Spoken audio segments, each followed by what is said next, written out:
we ask to Chairman Besseghini to join us on the floor.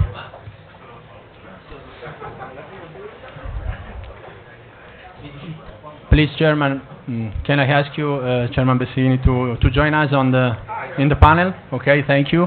I ask from Zoom if Marco can hear us. Can you hear us, Marco? Very well. Okay. I can So hear very well. we see you, and also we can hear you. Sorry you see me, but I would want to be with you, brother.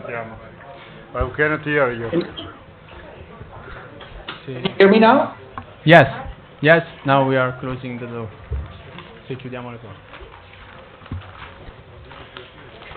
So thank you to all of you that have joined us this afternoon. This is a meeting that followed the work that we hosted together with this morning with the WEC national committees from Mediterranean countries and also European countries. This morning session was very interesting, and a lot of inputs that we collected will be discussed also in the roundtable that I will moderate after. So I will not waste time to add issues that I will pick up after. I only want to say thank you to Huda Lal for staying with us, and Chairman Margheri for connecting with us from United States, and Chairman Besseghini for this opening, and the CEO of Edison, Nicola Monti, for hosting this event, this discussion. Also this morning, thank you very much for your hospitality. So Marco, I give the floor to you, and then to Huda, and we'll have after the video message of Under Secretary Silli. So Paolo, thank you very much, and let me thank again the friends of Edison and Nicola. Excuse me, Marco, we have a problem with audio. Excuse me. Can you hear me? And the video as well.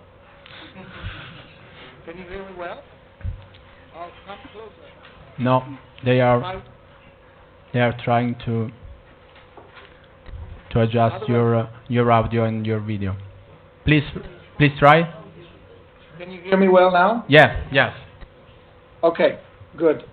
I just wanted to thank Edison for their welcome, their constant support, and Nicola for his presence, and obviously Stefano Besseghini and the Regulatory Authority of Italy for being really a pivot of cooperation. I will just say three things in 2 minutes. Thing zero is that I just cast my vote for Huda Lal in the Licensing Award. Marco, we can't hear you. We can't hear you very well. May I suggest you to shut down the video, and maybe we can hear? Okay. How is it working now? Yeah, much better. Okay. Now, I just cast my vote for Huda in the Energy for Women award that she is one of the nominees of, and I wanted to start by inviting everybody to do the same. The second thing I wanted to say is that last week, or 2 weeks ago, Osama Boubares, the Secretary General of the Eastern Mediterranean Gas Forum, was here in Washington, and it was a great proof of how the Mediterranean has the opportunity to be really the beacon of a restart. Obviously, we are today in the middle of a huge crisis.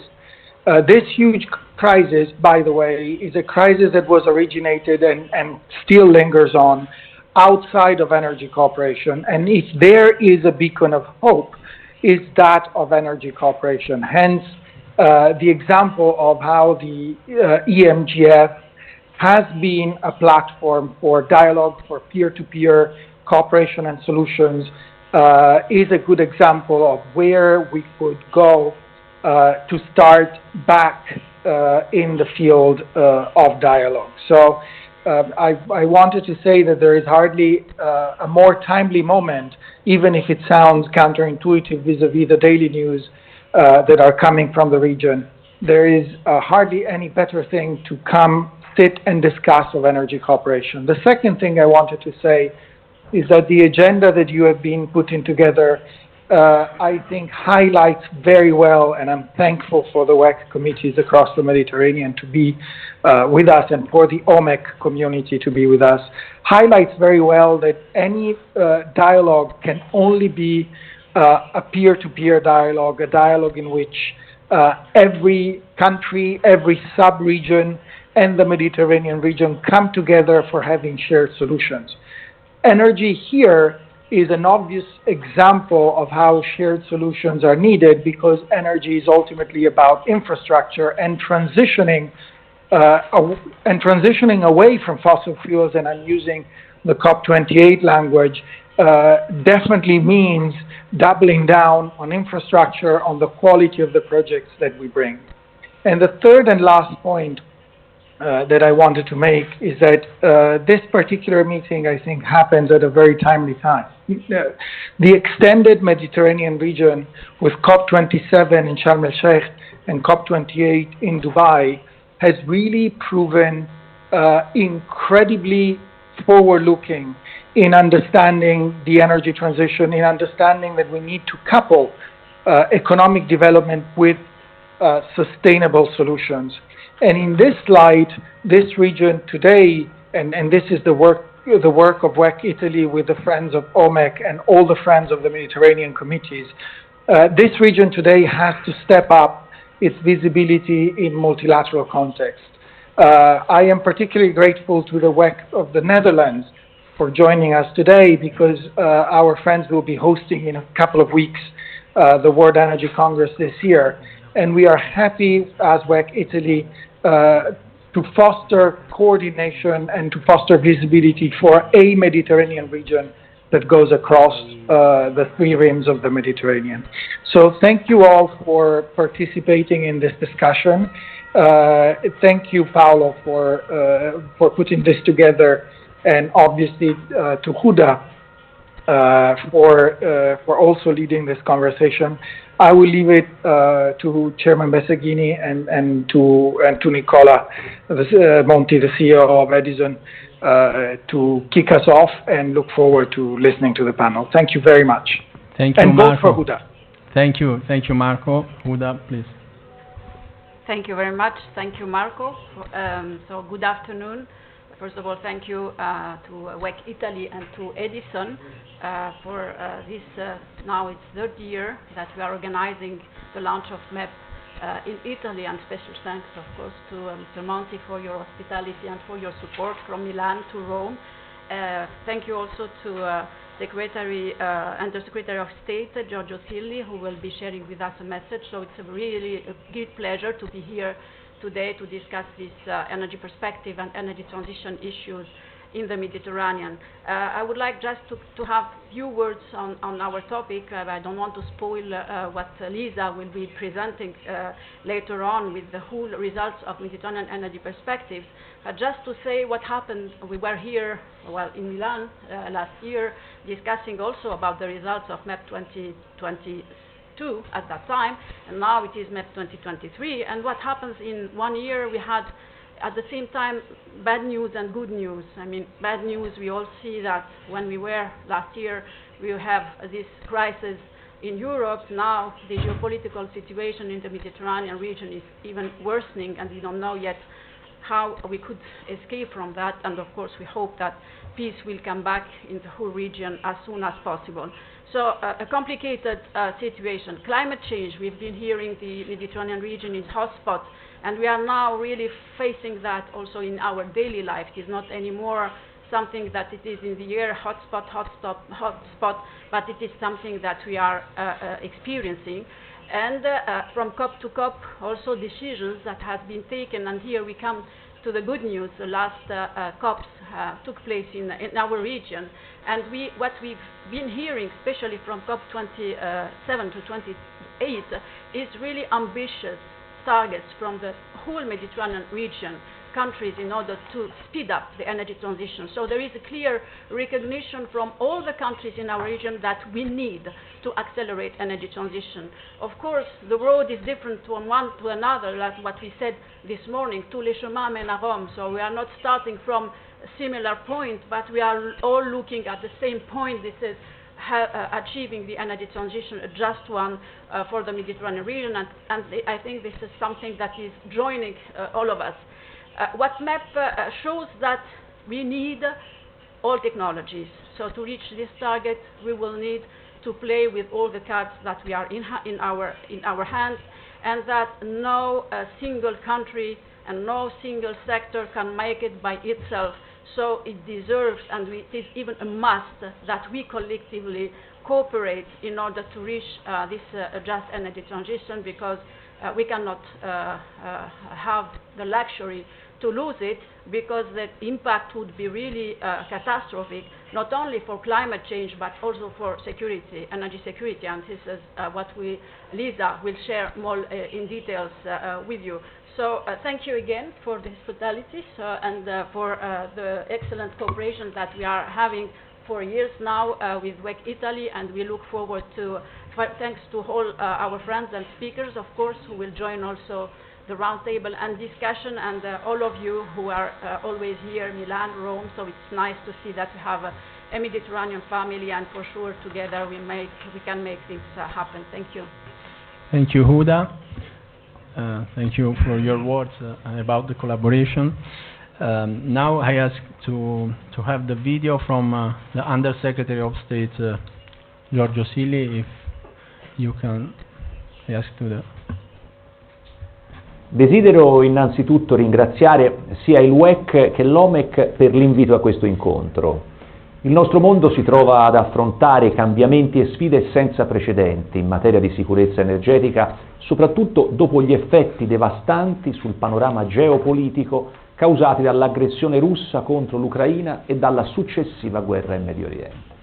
2 anni fa è crollata l'illusione di un'interdipendenza economica ed energetica che facesse da collante a un sistema di relazioni stabile e pacifico, riportando indietro di oltre 70 anni le lancette del tempo nel nostro continente.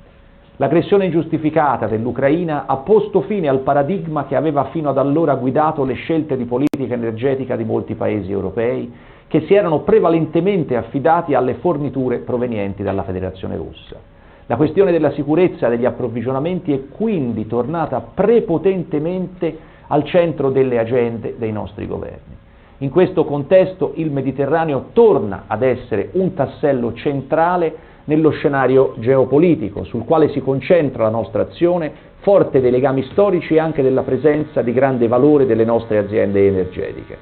Le nuove intese raggiunte con i principali partner italiani nell'area sono state possibili grazie ai rapporti privilegiati che il nostro Paese ha saputo coltivare anche per la sua naturale vocazione mediterranea.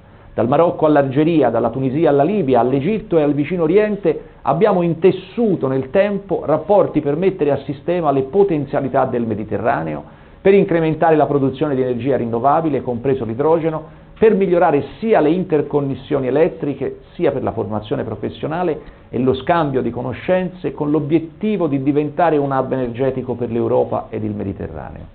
Garantire la sicurezza energetica è un fattore di collaborazione e inclusività. Per questo l'Italia è membro dell'Unione per il Mediterraneo ed è tra i paesi fondatori dell'East Mediterranean Gas Forum, insieme a Egitto, Cipro, Grecia, Israele, Palestina, Giordania e Francia, per intensificare le collaborazioni tra produttori, paesi di transito e consumatori.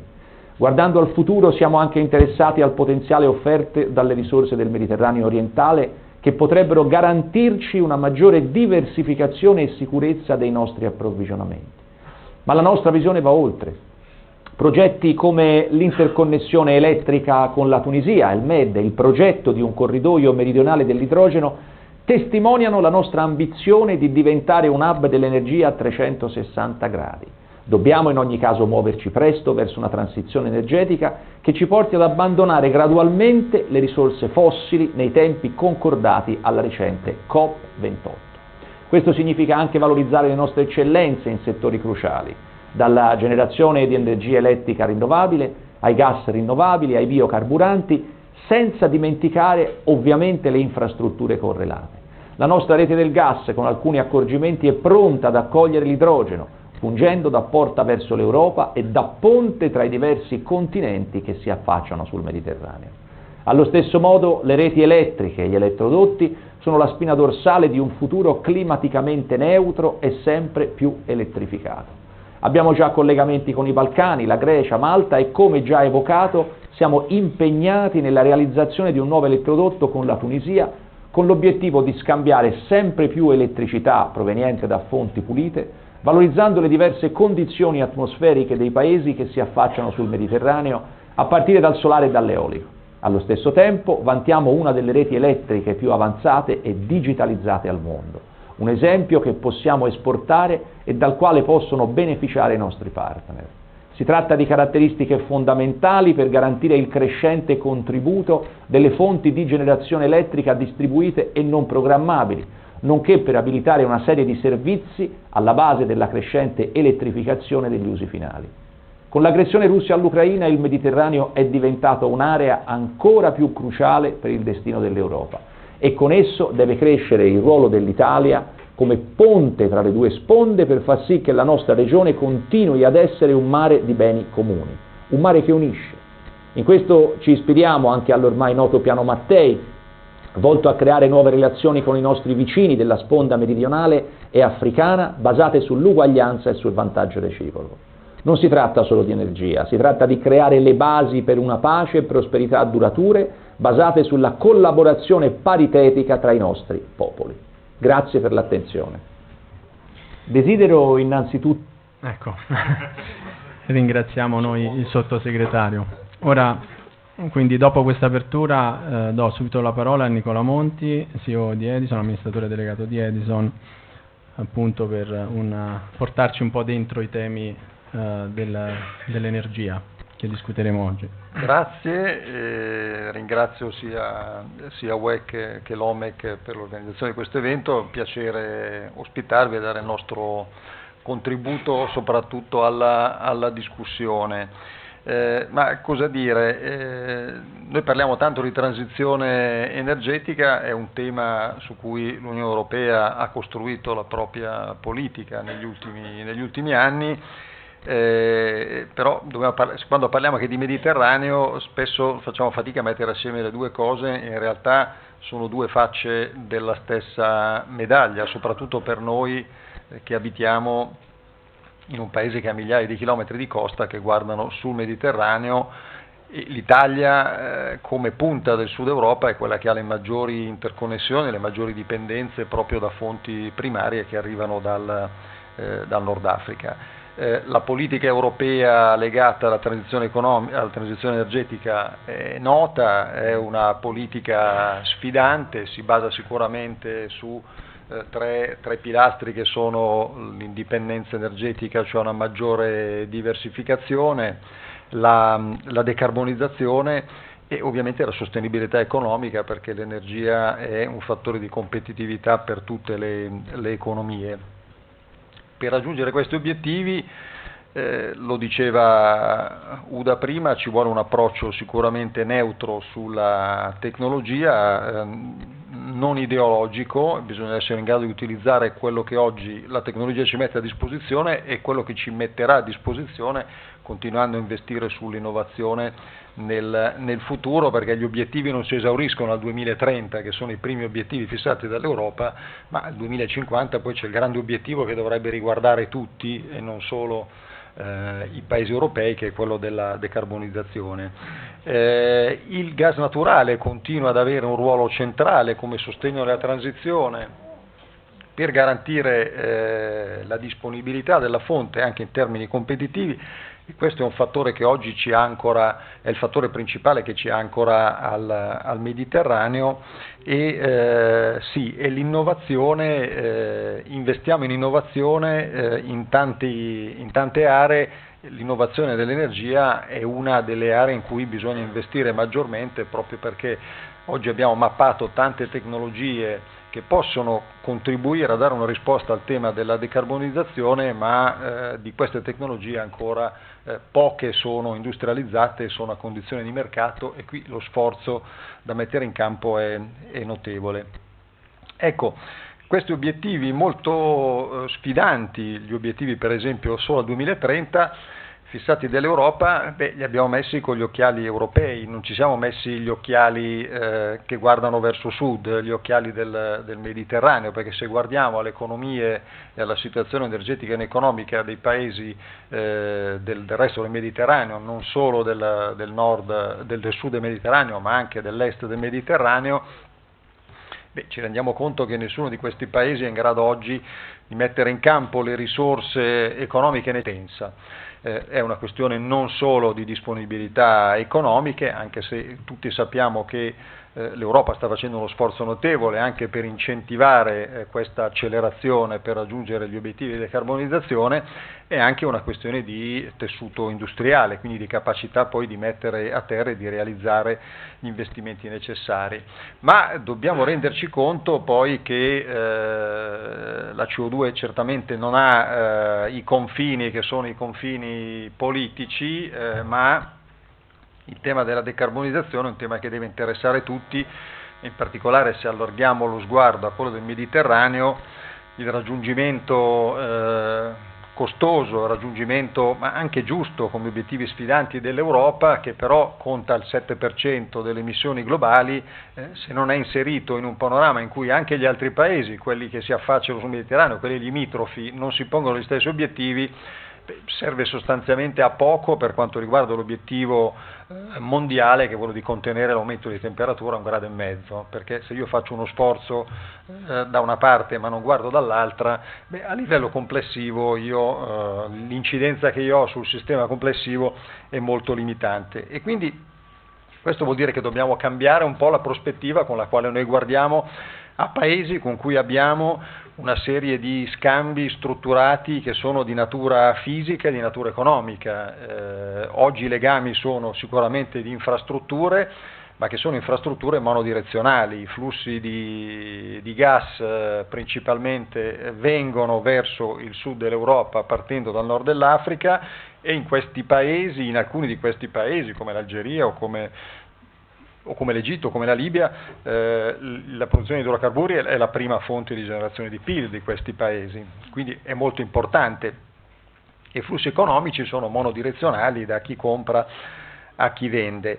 Ecco, guardare con degli occhiali diversi questa collaborazione vuol dire in parte quello che ci ha detto anche il sottosegretario nel suo messaggio, cioè quello di cominciare a vedere la cooperazione come più strutturale, come interventi appunto strutturali che riguardino investimenti, che riguardino educazione, formazione, fatti dai paesi della sponda nord del Mediterraneo nei paesi della sponda sud del Mediterraneo. Noi abbiamo bisogno di trasferire tecnologia in modo stabile, quindi vedere questi paesi veramente come degli alleati di lungo periodo. Il gas è una fonte di transizione per i prossimi anni importantissima, ma la sponda sud del Mediterraneo continuerà ad essere una geografia di interesse per il mondo dell'energia, perché sicuramente in termini di ore di insolazione, in termini di ventosità, in termini di disponibilità di superficie, per esempio, abbiamo zone che sono certamente molto meno densamente popolate di quello che può essere l'Italia o il sud dell'Italia. Ecco, c'è un potenziale di risorse energetiche che guardano anche le nuove tecnologie, che potrà essere l'idrogeno, che potrà essere anche l'eolico offshore galleggiante, questo potenziale di risorse in eccesso che continuerà a generare un legame molto forte con l'Europa. Però per andare a sfruttare, mettendosi in condizioni di parità, di cooperazione con questi paesi, queste risorse, ecco, abbiamo bisogno di cambiare un po' il paradigma di cooperazione e quindi puntare di più su investimenti condivisi in questi paesi, ma anche un tema molto importante oggi che è quello delle competenze e della formazione.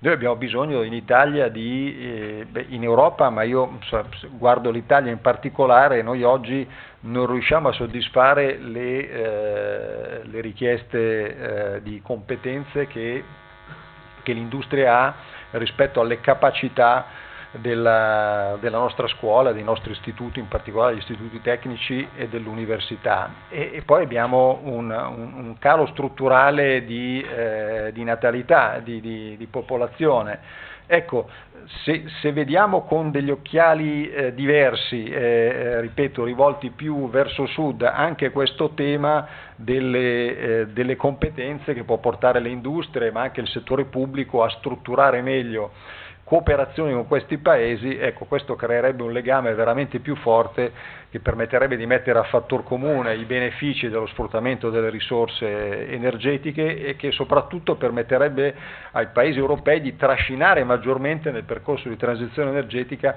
gli altri paesi del Mediterraneo, perché senza questo trascinamento noi continueremo ad essere un bellissimo continente con delle grandi sfidanti ambizioni, ma isolato dal resto del contesto, che in realtà è un contesto nel quale noi abbiamo bisogno di stare e di convivere. Grazie. Grazie all'amministratore delegato Monti per gli spunti. Adesso la parola più al lato regolatorio con il Presidente dell'ARERA. Prima dicevo, excuse me, I switch in English. before I was telling to Chairman Besserini that this morning we have a lot of inputs from companies and also Mediterranean organization on the importance of regulation because new technologies need to remove the risk of regulatory risk or normative risk. So I give you the floor beginning from this. Yes, thank you very much first of all, and thank you for this possibility to share some view and some thoughts about this topic of the collaboration among the Mediterranean area.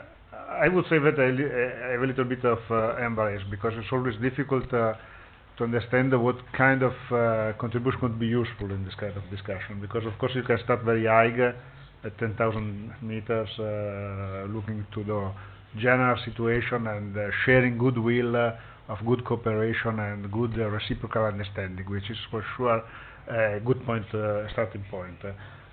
But I think that it could be more useful to lower a little bit our ambition and our evaluations, and I share with you some thoughts that very often I try to share also in the board of Medreg, which is a place in which we share a lot of discussion about these topics of the collaboration. First of all, starting from the definition of Mediterranean area, I am always a little bit in difficulty with the idea that we look to the Mediterranean like a very homogeneous area in which more or less everything could be shared and gritty discussion on strategic evolution of the energy sector could be done with a common common understanding basis, which is not true. It's not the truth, because offshore we can recognize at least 3 or 4 different areas in the Mediterranean area in which we should try to focus with specific details and specific contributions to the elaboration and to the development of a strategy, because a matter is Morocco, a matter is Libya and Egypt, another is the Palestinian and Syria and the Lebanon area, and another topic is Turkey. I see my friend from there. And you cannot consider simply that you need to share the understanding of the evolution of the ecological transition, of the energy transition that we have developed in Europe, and somehow try to exploit very quickly to this area. You must go through a deep bath of humility, of understanding exactly what is going on in the different strategies of the different countries. So my first contribution today is applause to the activity that you are doing here in order to share understanding, and because of course we Medreg do it, but we do it with a specific focus on regulation, which is a part of the whole understanding of the situation. So very good this idea to share different starting point, different understanding of the situation, but with a very warm hope that we are able in this kind of event and this kind of activity to share synthesis and not analysis, because we are full of analysis and we lack of synthesis. And it's always my discussion in Medreg the same. Please, it's very important and very relevant that we are able to draw the attention of the decision-making people on some specific issues that need to be addressed very quickly, and this should be coherent in a overall strategy that we try to elaborate, but also without the fear that we are not able to elaborate a whole strategy. That's not a point, that's not a problem. There is no need to develop completely a strategy and up when you have not reached it, you cannot do nothing, anything. It's exactly the contrary. We must have some clear pillars of our activity, of our actions. They must be very sticked in the wall and then work, because it's working that we elaborate and we are able to bring out the solution or the attempted solution that we can develop. So, not vertical analysis, but synthesis is the first contribution. The second one came from, I've seen probably a document, I don't know if it is a draft, if it is a definite version. I see too much documents, so I cannot always give the proper reference, but the one with the triangles that you have developed, that's the kind of synthesis that we can stick on, because it gives immediately that the North and the South have different starting points, different ambitions, have different evolution. For example, we had a lot of discussion in Medregos on the reaction of the different countries to the crisis. It's completely, we probably prepared also a document with the comparison on how the different countries reacted to this huge crisis that we experienced. It was a drama in Europe and the south countries of Europe. It was less a drama in the other countries, because they can of course rely on a lot of more of self-produced energy sources, and so it's completely different the mental attitude to which you approach the topic. The second point is for sure technology. I completely agree with Paolo that regulation is one of the places in which you can try to reduce a little bit the fear of the technology evolution and of the speed of the technological evolution, but again we must take peace with ourselves that not even revolution can solve everything, and there is some kind of internal contradiction, because one of the aim of regulation is to give a relatively steady evolution of the situation and give some very fixed principle to which you can on which you can rely on, but this works very well when the pace of changing of your environment is relatively smooth, it's relatively slow. Another topic is when everything is changing very quickly. For example, I remember always that one of the main contributions that came from regulation during the Italian during the crisis is for sure the flexibility, the capability to try to identify very quickly within the regulation body itself what kind of intervention you could really do in order to release a little bit the tightening that the regulation could put to the operators, to the evolution of the technology, to new solutions, to even doing something that you never did before, which is in the regulation sector something like a menace. So the same is when you try to bring the regulation approach to the overall Mediterranean area. You have to face the idea unavoidably that things will change very quickly, because politically things will change very quickly. We have, I mean, a dramatic example just in October last year of what does it mean this in our region. So you cannot just to give another example, the work on the EMF platform, how it's difficult to bring it on, because we started 5 years ago, 4 years ago, I don't remember exactly, with a situation, and that situation completely changed over these few years. So even try to put together the political level and the regulatory level is always a point of discussion which you must manage very carefully. You must be very take a lot of care in order to have clear that the things are wholly understood at the different levels. And from this point of view, I think that one contribution, I'm convinced of, regulation could really contribute, is somehow to remove from the table a bunch of problems.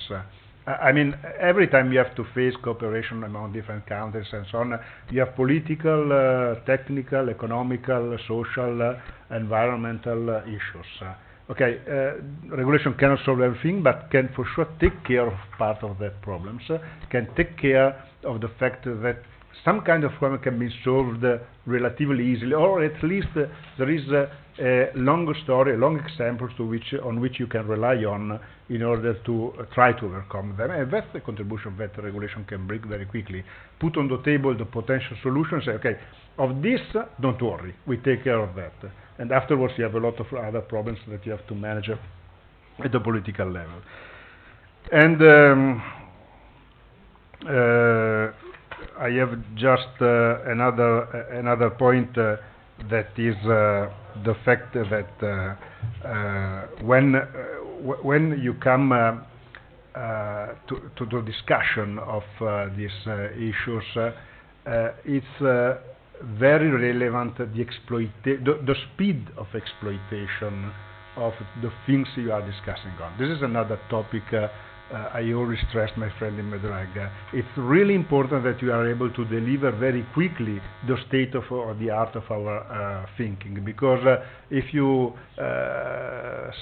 use 10 months in order to deliver a report, that 10 months are lost. And so you need to be very quickly in your contribution, because you are the top of the cream of the reasoning. You are not the bottom line. You are extracting the best of the evaluation and of the consideration that all the regulators or the other technical people involved are doing. And last but not least, really not least, I take this point from Nicola about the relevance, importance, and I think really strategical. I mean, the piano Mattei, it's important. I don't, for sure, I will not say the contrary. But it's even more important that we are able to look at the Mediterranean area as an area from which we can actually bring and develop competencies. Because unfortunately, the demography helps. And we are not helped by the demography. I remember when I was a young researcher, we started a project which was called to develop foreign engineers in Italy. It was developed by the Polytechnic of Milano in a small country north of Milan, which is Lecco. And we started with, I think, 50 grants for people coming from China, Turkey, and so on, in order to develop the last couple of years of studying at the Polytechnic of Milano and doing the experimental work in the companies of the area of Lecco, which is a very industrialized area in the north of Milan. And that's a huge investment in terms of return, because those guys, when they graduated and went back to their countries, for sure they maintained a tight connection with the companies and with the laboratories in which they developed their experience. So I think we should try to develop something similar. I remember when I was in RSC, we developed some examples of this with 30 or 50 people coming from Morocco, Algeria, and Turkey, and so on. But there are just a few examples. I think we should try to establish this in a more formal and stable way, because this is the kind of investment on which we should rely. Money and infrastructures are relevant, people are more relevant. Thank you. Thank you, Chairman. Sorry Mr. for Ghini. the length. No, perfect timing, and I want to thank Mr. Bestighini also for staying with us in many occasions, also in United States the last year in a bilateral dialogue with the WEC USA. So today we are here with the WEC Mediterranean Network. So we are continuing to enlarge the international dialogue with other member committees. So thank you very much for staying with us again. And I thank you also for the concept of synthesis, because what we are doing is a synthesis of what is happening in the Mediterranean from the point of view of data, quantitative data, together with the OMEC. And with the WEC national committees, we are doing a synthesis of how different are the situations in different countries, exactly what you mentioned. And so I can say that this synthesis will be presented for the first time in Rotterdam on 23rd, and I'm inviting officially the, the chairman Bestighini to join us also in Rotterdam. So if there are no comments from your side, I would say that we can say again thank you to you and start with the setting the scene session with the hosts. Thank you.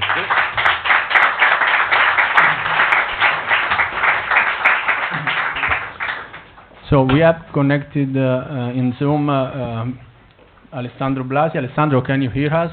And can you see us? I can hear you. You can hear me? Yeah, very well. And Okay. we can also hear you. See and hear you. Now I invite Francesca Cigarini, representatives from the representation of European Commission in Italy, to join me on the floor. And Lisa Guerra, Director, Monitoring and Modeling Division of OMEC.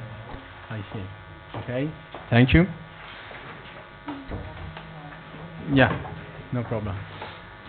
Okay, now we'll start from a very wide perspective, the international one, with Alessandro. I thank Alessandro for staying with us for the third time in 3 years in this important event. We know that you have important commitments that don't allow you to stay with us here, but thank you for the connection and also for your perspective from the International Energy Agency. So Alessandro, I give the floor to you for your setting the scene. We have high expectations on your presentation. Well, thanks, Paolo. And I mean, first of all, thanks for the invitation, and sorry to not be in person. I very much enjoyed this tradition in the past, and I would have loved to join, but we have too much to do here for that. So, un saluto a te, un saluto all'ingegner Monti, invito a Marco, che immagino in US, a Barbara, and all the other friends of WEC and attendees. So going to English, what I'm trying to give some perspective now. I mean, at least how we see the things going. I mean, I well noted that we are speaking about the Mediterranean region in this context, but of course, as Mediterranean region is an important area of the world and is not insulated by what is happening around the world. And also, there's been a couple of keywords which I've seen in the document you shared. Alessandro, can I ask you to speak closer to the microphone? Sorry? Closer to the microphone, please, if you can, or closer to your screen. I imagine that the microphone is in the screen. Can you hear me? Yes, better. Better. So I will try to speak louder. Sorry. I mean, our technology devices are not particularly evolved in Paris, being paid by taxpayers. So we have to keep the resources limited. So what I was saying is that there is a couple of keywords I've seen in the documentation that you shared, which are 2 keywords very close to the heart of our work, and I would say very timely, which is about energy security, number 1, and energy transition, number 2. These are 2 pillars that are at the heart of debate, the heart of energy and climate choices, and are the drivers of many other elements, which I would like to try to touch briefly, including competitiveness, including affordability and including access in general. So I would like to share a few slides that we have, most of them we have produced recently. I will try to share my screen on this. Can you see it? Yeah, yes. Okay. So the first point, because we are speaking about energy security, is starting from where we are and how our system has evolved over the last 50 years. Because something that we have just celebrated here in Paris is our 50th anniversary. The IEA was created by Henry Kissinger on the aftermath of oil security shock, oil embargo. And since then, many things have evolved.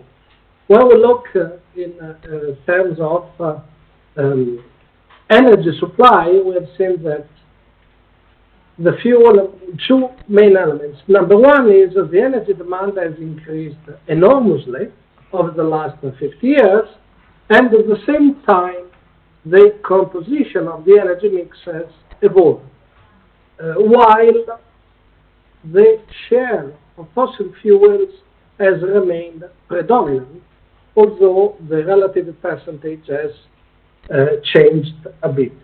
At the same time, when we look at the electricity generation, we can see two even bigger changes. Number one is that the electricity demand has increased much faster than the energy supply, a trend that we are seeing now also accelerating with the electrification of our economy, and we have been more lucky in terms of diversification of the sources used for the different fuels.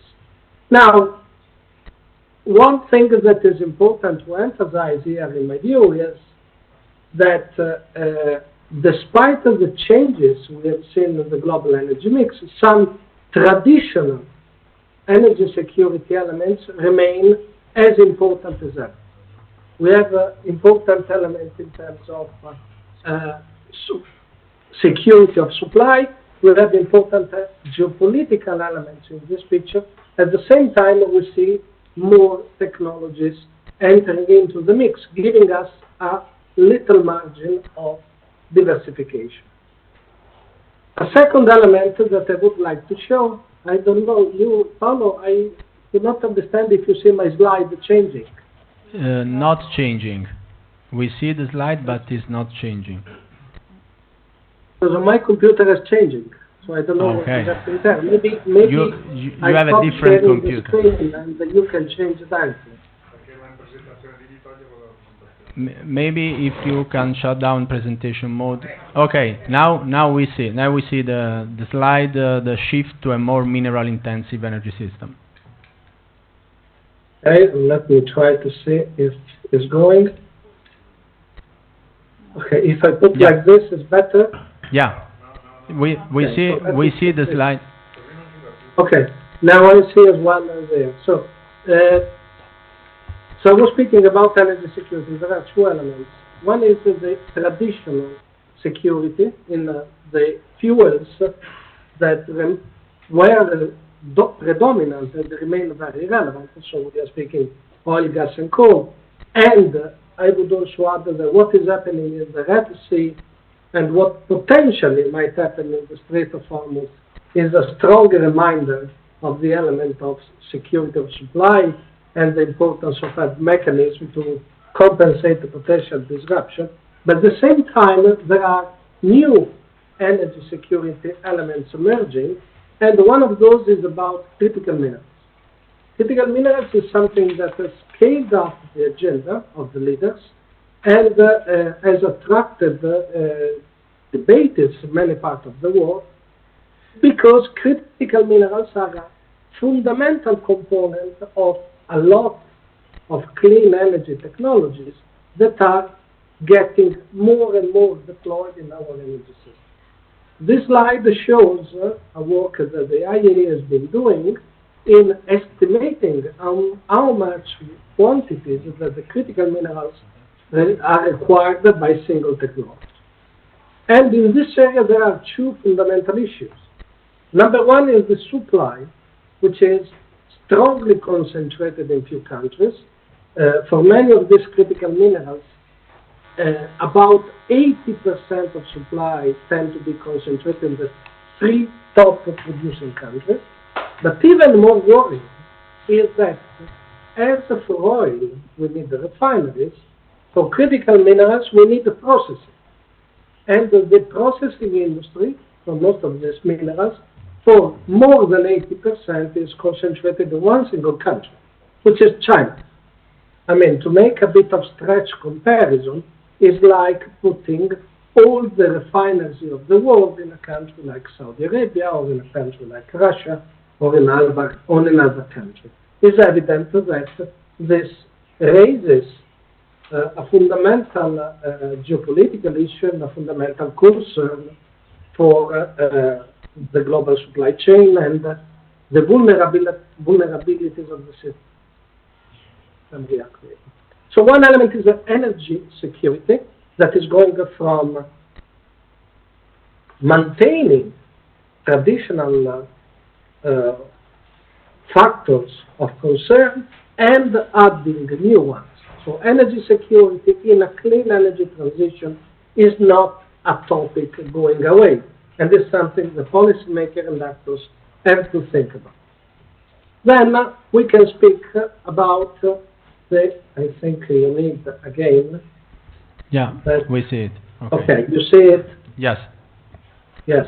Then we have to consider the second element, which is about this conference, and is about energy transition. And here the message that we have from the International Energy Agency is clear, which is the clean energy transition is going fast, and maybe faster than what many people think.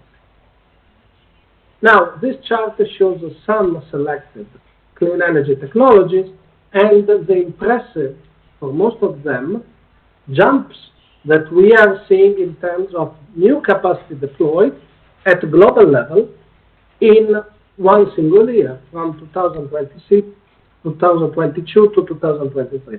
But if we expand the horizon, and for instance, we take the last 4 years, these numbers are, in most of the cases, even more impressive. Solar has multiplied by 5 times in this period, in the capacity, the annual capacity. Wind has multiplied by 2.5 times. Electric vehicles annual sales have increased by 7 times. And electrolyzer manufacturing capacity in these 4 years has increased by 25 times. Now, it's evident and it's clear that this is the result of important policies all around the world that have been putting the development of clean energy technologies at the heart of their action in different ways. A way like geopolitical security, a way to reduce emissions, and a way to increase competitiveness in certain areas or develop new sectors. So the second message is about energy security is fundamentally a topic coming from the past that remains, but we have the energy transition that is going fast and faster. Here I would add the 2 considerations. The first consideration is why this is a government-driven process, because policies matter, and as soon as the policy changes, we might see eventually some slowdown, some zigzag. At the same time, this is also something that is more and more a business-driven trend. We are seeing hundreds of billions of dollars deployed in many parts of the world to develop a new ecosystem. And this is an encouraging trend in the sense that in case there would be changes in politics around the world, as we know, this year is a very important election year across the globe, this trend might have some zigzag, some slowdown, some acceleration, but might remain robust and continue in the future. What does this trend mean? And I think that this slide shows clearly the impact of what the clean energy deployment of the last 4 years have determined. If we take coal, we have avoided an annual demand which is equal to the entire demand of G7 countries. All the clean technologies that we have used result in avoided natural gas consumption, which exceeds the amount of gas that we used to import from Russia and Europe before, of course, the tragic events of the February of 2 years ago. And the same when we look, especially if this is about electric vehicles, the oil sector, this is more than the entire UK oil demand of 2023. So the clean energy is not a niche, not a romantic story anymore, has not become adult in all the parts. There is a lot to do, is not able in any single technology to run with its own legs, but the impact we are seeing is an impact that is important. Keeping in mind something in order to, not to give the right value to the clean energy transition, and this, but also to put in context. Because while we are seeing this record in clean energy, unfortunately, we are seeing a record also in traditional fuels. 2023 oil demand is all-time record globally. 2023 coal demand is all-time record globally again, and natural gas is just short of the record in 2023 due to Europe, but in 2024 it's clear that we will reach an all-time record. So we have a clean energy transition that is happening, but is still working on the marginals. And we have to, of course, consider that the movement from one direction to another is not easy, is not super fast, but is happening while we need still to rely on important things. Now, why this clean energy is happening? Is happening for climate change, is happening for energy security, but is also happening for industry. We are seeing a new global energy economy that is emerging, and we are seeing different parts of the world that are trying to position themselves in order to have the leadership of the sectors of the future. We are seeing this in cement, in steel, of course, in electricity production and supply. We are seeing this in something that as Italian might be particularly close to our heart, which is automotive sector, car manufacturing industry. So the hundreds of billions, trillions of dollars has been deployed around the world in order to try to stimulate new industry, greener ones, the development of new technologies, and again, this comes not only for climate reason, but this comes also for a series of elements of competitiveness, elements of potential development and so on, and then in geopolitical elements, considering that in a lot of this industry, we have someone that has invested for decades, put constant policies, constant support, never having second thoughts, and now getting the leadership, and it's China. So I mentioned the car manufacturing. Now, I think this is an important comparison to keep in mind, and I'm going to close on. If the so-called developed world has one sector in common on which has developed since the Second World War, is the car manufacturing industry. Canada, United States, Europe in many countries, Japan, Korea, and so on.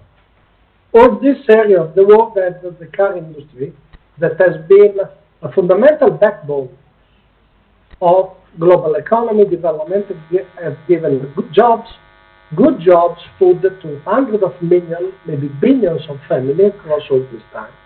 And when we move to electric vehicles, which is a good thing, all of this leadership is put on the table. The race has been restarting, and of course there is new people that are interested to take this leadership.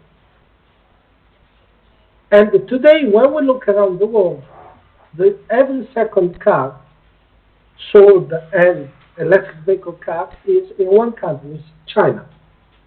When we take the top 10 car manufacturers of the world, 6 out of 10 are Chinese. And the number one is not Tesla. There's someone that is called the BYD, that to many is completely unknown, but I'm afraid that this is going to be well known very soon also in other parts of the world. With this, I'm not saying electric vehicle is bad, I'm just saying that there is a big challenge, and this challenge is not about charts, graphics, or nice moment of discussion. This is a challenge that means jobs, that means real world, that means economic trend. And on this, to close, I think it's important to keep in mind the point of affordability and competitiveness. The energy affordability is a concept that came back to Europe as well during the energy crisis we have experienced. Prices have skyrocketed, hundreds of billions have been deployed to offset, to give subsidies, to help families, rightly so. But the energy crisis means also that Europe is moving outside the business model that has worked for decades. And it was based on cheap, abundant, reliable Russian energy. This has gone. It's not coming back. And this, of course, is a challenge for energy-intensive sectors in Europe and beyond. So the number one job that the new commission that will come out from election this year will have to look at is competitiveness of Europe in order to make sure that this will remain essential. Now, this is for Europe in the north, but we, as we speak of Mediterranean, there is also the south. And this is not only a problem of energy access, there is one another problem, much less debated, but even more important, which is about the lack of clean cooking. This means that women, especially women, that are most of the time in the kitchen and taking care of the meals of the children and so on, to cook has to use primitive fuels that generate smokes that determine premature death. In Africa, the second leading cause of premature death is respiratory diseases related to the lack of clean cooking stoves. And when we think about the dialogue in the Mediterranean between Europe to the north part and the south part, this should be the number one point. Because, of course, it's a fair problem, a fairness problem, is a gender problem, is an health problem, and last is, of course, also an energy problem. And with this, I would stop and thank for the invitation. Thank you, Alessandro, for giving us a global view and also global lens on our issues that we are debating also on the Mediterranean. So we hope to have you back in Rome next year in presence, and thank you very much for your speech. Now I switch in Italian a little bit per presentare Francesca Cigarini. Buongiorno, grazie dell'invito. Grazie a lei per essere qui con noi, per la rappresentanza della Commissione Europea sì. A Roma. E quindi noi proprio vicino, siamo a 20 metri. Abbiamo avviato questo lavoro ormai da un anno di confronto all'interno del Mediterraneo e ci siamo incontrati anche insieme anche all'OMEC con il gabinetto della Commissione Europea, della DG Energy, proprio per incominciare un dialogo anche iniziare un dialogo anche su questi temi, quindi ci fa molto piacere avere un rappresentante della Commissione europea qui. Sì, grazie mille. Io parto proprio dal punto che sollevava lo speaker prima di me, cioè quello delle elezioni europee, che comunque sarà lo snodo principale di quest'anno. Non si può parlare di Green Deal, non si può parlare di politiche climatiche se non pensiamo che comunque ci sarà una nuova commissione e credo che tutti forse abbiate saputo che è stato proposto, anzi si è proposta come Spitzenkandidatin per il Partito Popolare Europeo la Presidente uscente, la von der Leyen, quindi per un secondo mandato, quindi diciamo questa è la proposta del Partito Popolare. Ci sarà poi da parte, è stato formalizzato pochi giorni fa a Roma l'intenzione del commissario Schmidt, il commissario per il lavoro, di presentarsi come candidato per il Partito Socialista, e avremo poi invece il 20 marzo a Bruxelles il congresso dei liberal democratici, che anche loro presenteranno il loro candidato. Ecco, questo per dire che i prossimi mesi saranno sicuramente caratterizzati da un periodo intenso di campagna elettorale, e quindi anche in questo senso le future diciamo politiche anche climatiche dovranno essere diciamo inserite in questo contesto. Il Green Deal è nato alla fine nel dicembre 2019 ed è stato approvato nel 2020, e c'è stato diciamo un'approvazione quasi unanime da parte del Parlamento europeo, non ci sono state forze contrappositive forti, anche perché è nato sotto la spinta di una grande richiesta da parte della società civile, in particolare da parte dei giovani. Ci ricordiamo tutti le proteste che ci furono, le richieste che ci furono all'epoca. Ecco, questo nel corso del tempo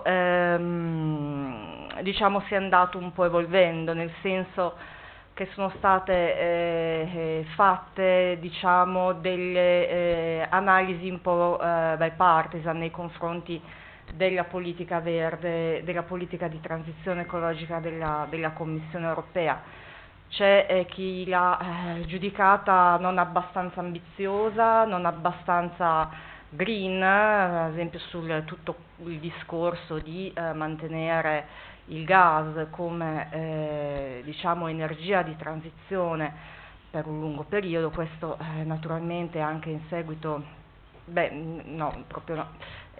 Però ci sono diciamo state altre, tutto un altro fronte che ha giudicato invece le politiche dell'Unione Europea un po' troppo spinte, che avrebbero appunto potuto danneggiare gli interessi sia dell'industria che del mondo agricolo. Vediamo le proteste che ultimamente si sono appunto diffuse sia in Italia che a Bruxelles, quindi tutte le proteste riguardanti la PAC, piuttosto che la Network Restoration Law, che è questa legge che è stata proposta quest'anno per il ripristino delle aree sia marine che dei suoli, piuttosto che tutto l'impulso, la spinta sull'elettrico o la ristrutturazione degli edifici, alla mobilità sostenibile, quindi ai target di decarbonizzazione che sono stati appunto giudicati a volte un po' troppo ambiziosi. Quindi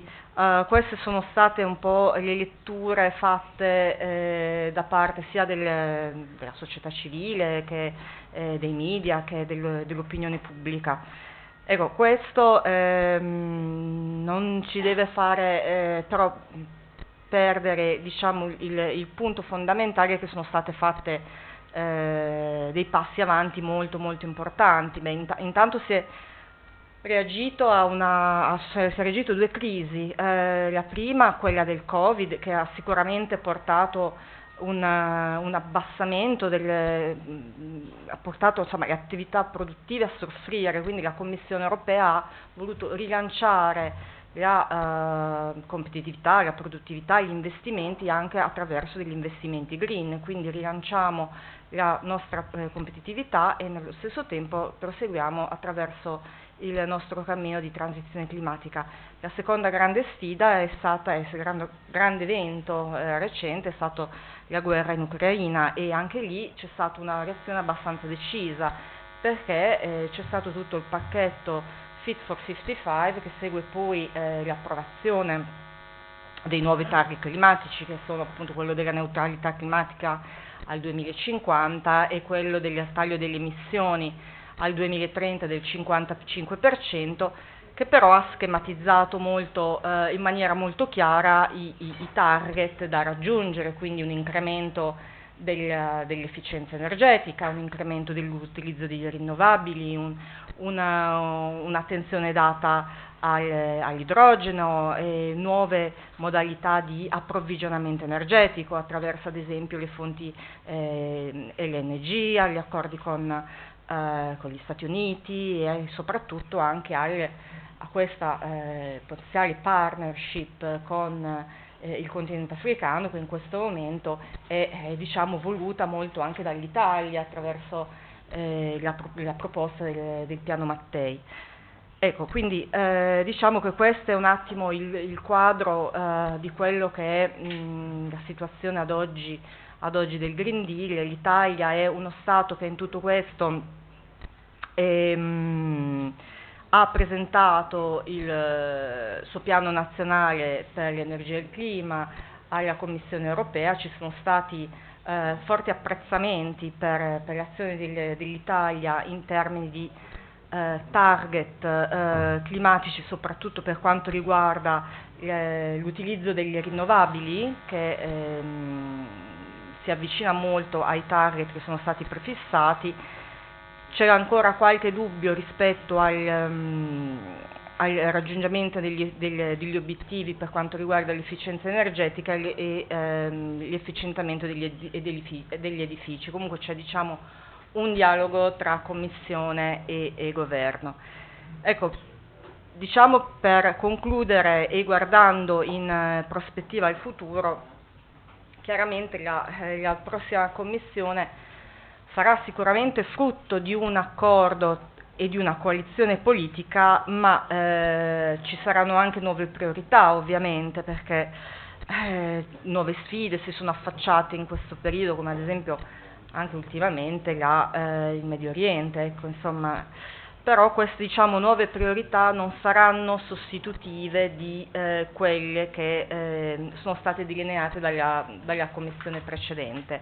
Quindi innanzitutto perché ci sono comunque le stesse problematiche che permangono legate alla biodiversità, alla qualità dell'aria, vediamo solo la situazione nel nord Italia, e anche perché comunque c'è stato un fortissimo investimento anche economico in queste politiche da parte di questa Commissione, quindi pensiamo a tutti i fondi del PNRR, di tutto l'investimento all'interno del Global Gateway che si concentrano proprio su politiche verdi e su tutti gli investimenti nel contesto di Orizzonte Europa, che sono appunto molto incentrati sulle politiche verdi. Ecco, per concludere, direi che per guardare diciamo anche al futuro bisogna guardare anche al fatto che interagiamo sempre di più in un mondo in cui la transizione verde non può essere portata avanti solo dall'Europa, chiaramente, perché è responsabile solo dell'8% delle emissioni a livello globale, quindi quando parliamo di transizione verde dobbiamo parlare anche di altri partner coinvolti. E in tutto questo chiaramente ci sono delle proposte in atto, come ad esempio quella sulla direttiva delle materie prime, che comunque ci mette a confronto con un problema sempre più sentito anche per quanto riguarda tutte le politiche di mobilità verde, se non altro per quello, l'accesso al litio, ma anche diciamo in un contesto di competitività industriale è necessario tenere in considerazione il fatto che se noi produciamo rispettando certi standard, dobbiamo far sì che i prodotti che entrano in Europa rispettino gli stessi standard ambientali e quindi le stesse caratteristiche. Per questo è stato proposto questo meccanismo di carbone alla frontiera, che è una sorta di carbon tax, per cui che servirà anche a proteggere le nostre imprese, la competitività e lo standard delle nostre produzioni. Ecco, mi fermerei. Grazie. No, grazie per averci. Thank you for giving us the perspective on what are the next, not next, but the present and also the next challenges for the European Parliament and also European Commission. On last point, this morning in our debate with national committees from the Mediterranean countries, also emerged how certification regulation has also to be shared about technologies with other countries, not only inside Europe. This is very important because if we imagine to develop technologies also in all the basin in other countries, it is very important in addition to have a border tax also to work together with the other countries on standards, regulation about technologies for energy transition. So it is very important to know from European Union and European Commission on what are the technologies on which you are working in terms of obviously proposal, directives, and also in the next Parliament we will continue the dialogue with you. So thank you very much. Now we enter in the focus of the Mediterranean area, closing the setting the scene with the Mediterranean energy perspective, energy demand, supply, and also energy trends that will feed other inputs for the roundtable that will follow. So thank you, Lisa Guerra, for Director Monitoring and Modeling Division of OMEC, for your brief address. Please. Yes. Thank you. Okay, so first of all, I want to thank Edison for organizing this, and thanks WEC as well for organizing this with us. I'm going to try to be brief. For people who know me, this is quite a challenge, so you're allowed to speed me on. I won't get offended. So I'm here to present our latest issue of the Mediterranean Energy Perspectives. In a nutshell, we're presenting scenarios presenting scenarios to 2050. So we look at the past 30 years, the future of 30 years. We look at 26 countries in the Mediterranean. You've got them here listed. Unlike the IEA that likes to group regionally, we actually look at each country, and that's been said before. There's very different situations in the Mediterranean, different countries, different trends, different policies even. So we've made a model that we've been carrying out for a lot of years now, 2008, and we have added since end of 2019 net zero.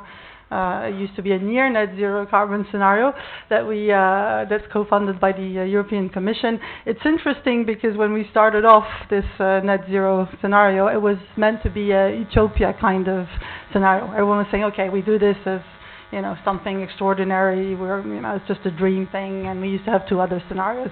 And it's not that long ago. I mean, it was in 2019, right? So what we're seeing is that things do evolve even in the mentality, and this is again something where regional cooperation, we're moving together, and yes, you just mentioned that Europe is just a small part of the world, but in terms of giving out a beacon to the rest of the world of what we could be achieving, this has been a big role model.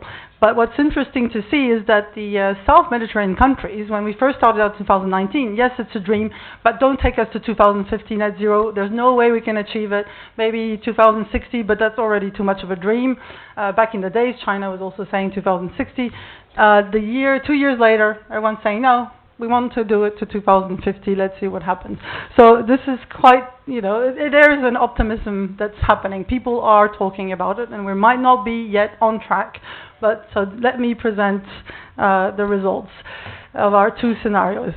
These are globally, there I'm aggregating what happens in the futures, in our what we call a reference scenario, is not a business as usual, which means we're already achieving the unconditional NDCs, for those who know what that is, but like just the lower targets that countries have agreed upon.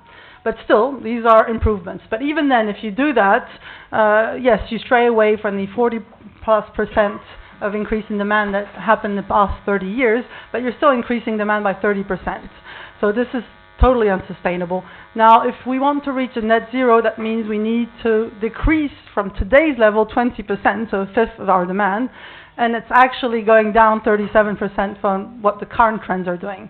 And the latest data, when we're looking year after year, for the moment, we're more on the reference scenario trend than we are on the net zero trend. Okay. Yep. But actually, we've mentioned before, there's really different trends, and it's been said by the people who have spoken today before. There is two different trends in the North and the South Mediterranean, but it's actually normal as well because it's mirroring the population evolution as well. So it's not something that's undesirable. It's normal that the South Mediterranean, because they're adding 130 million people in the next 30 years, are going to be adding to their demand. They need to supply more people, and on top of this, the GDP is doubling. So obviously, you know, more people with more means, it's normal that they will get equipped and they consume more. What we're seeing in the North is a stabilization of the populations, a stabilization of GDPs, and of course we know that we've put in place in the North a lot of measures, and so all these factors have made that since a few years and since the financial crisis we've seen a decrease in demand. This would continue even in a reference scenario, so we're expecting nearly minus 20% by 2050, but in the net zero we would need to decrease by nearly 40% from current levels. In the South Mediterranean, totally opposite. We're increasing, and we've been increasing the levels, and this would double by 2050. To be able to reach a net zero scenario, we need to only increase by 6%. Now, what you have to look at is the actual fuel discrepancy from one scenario to the next.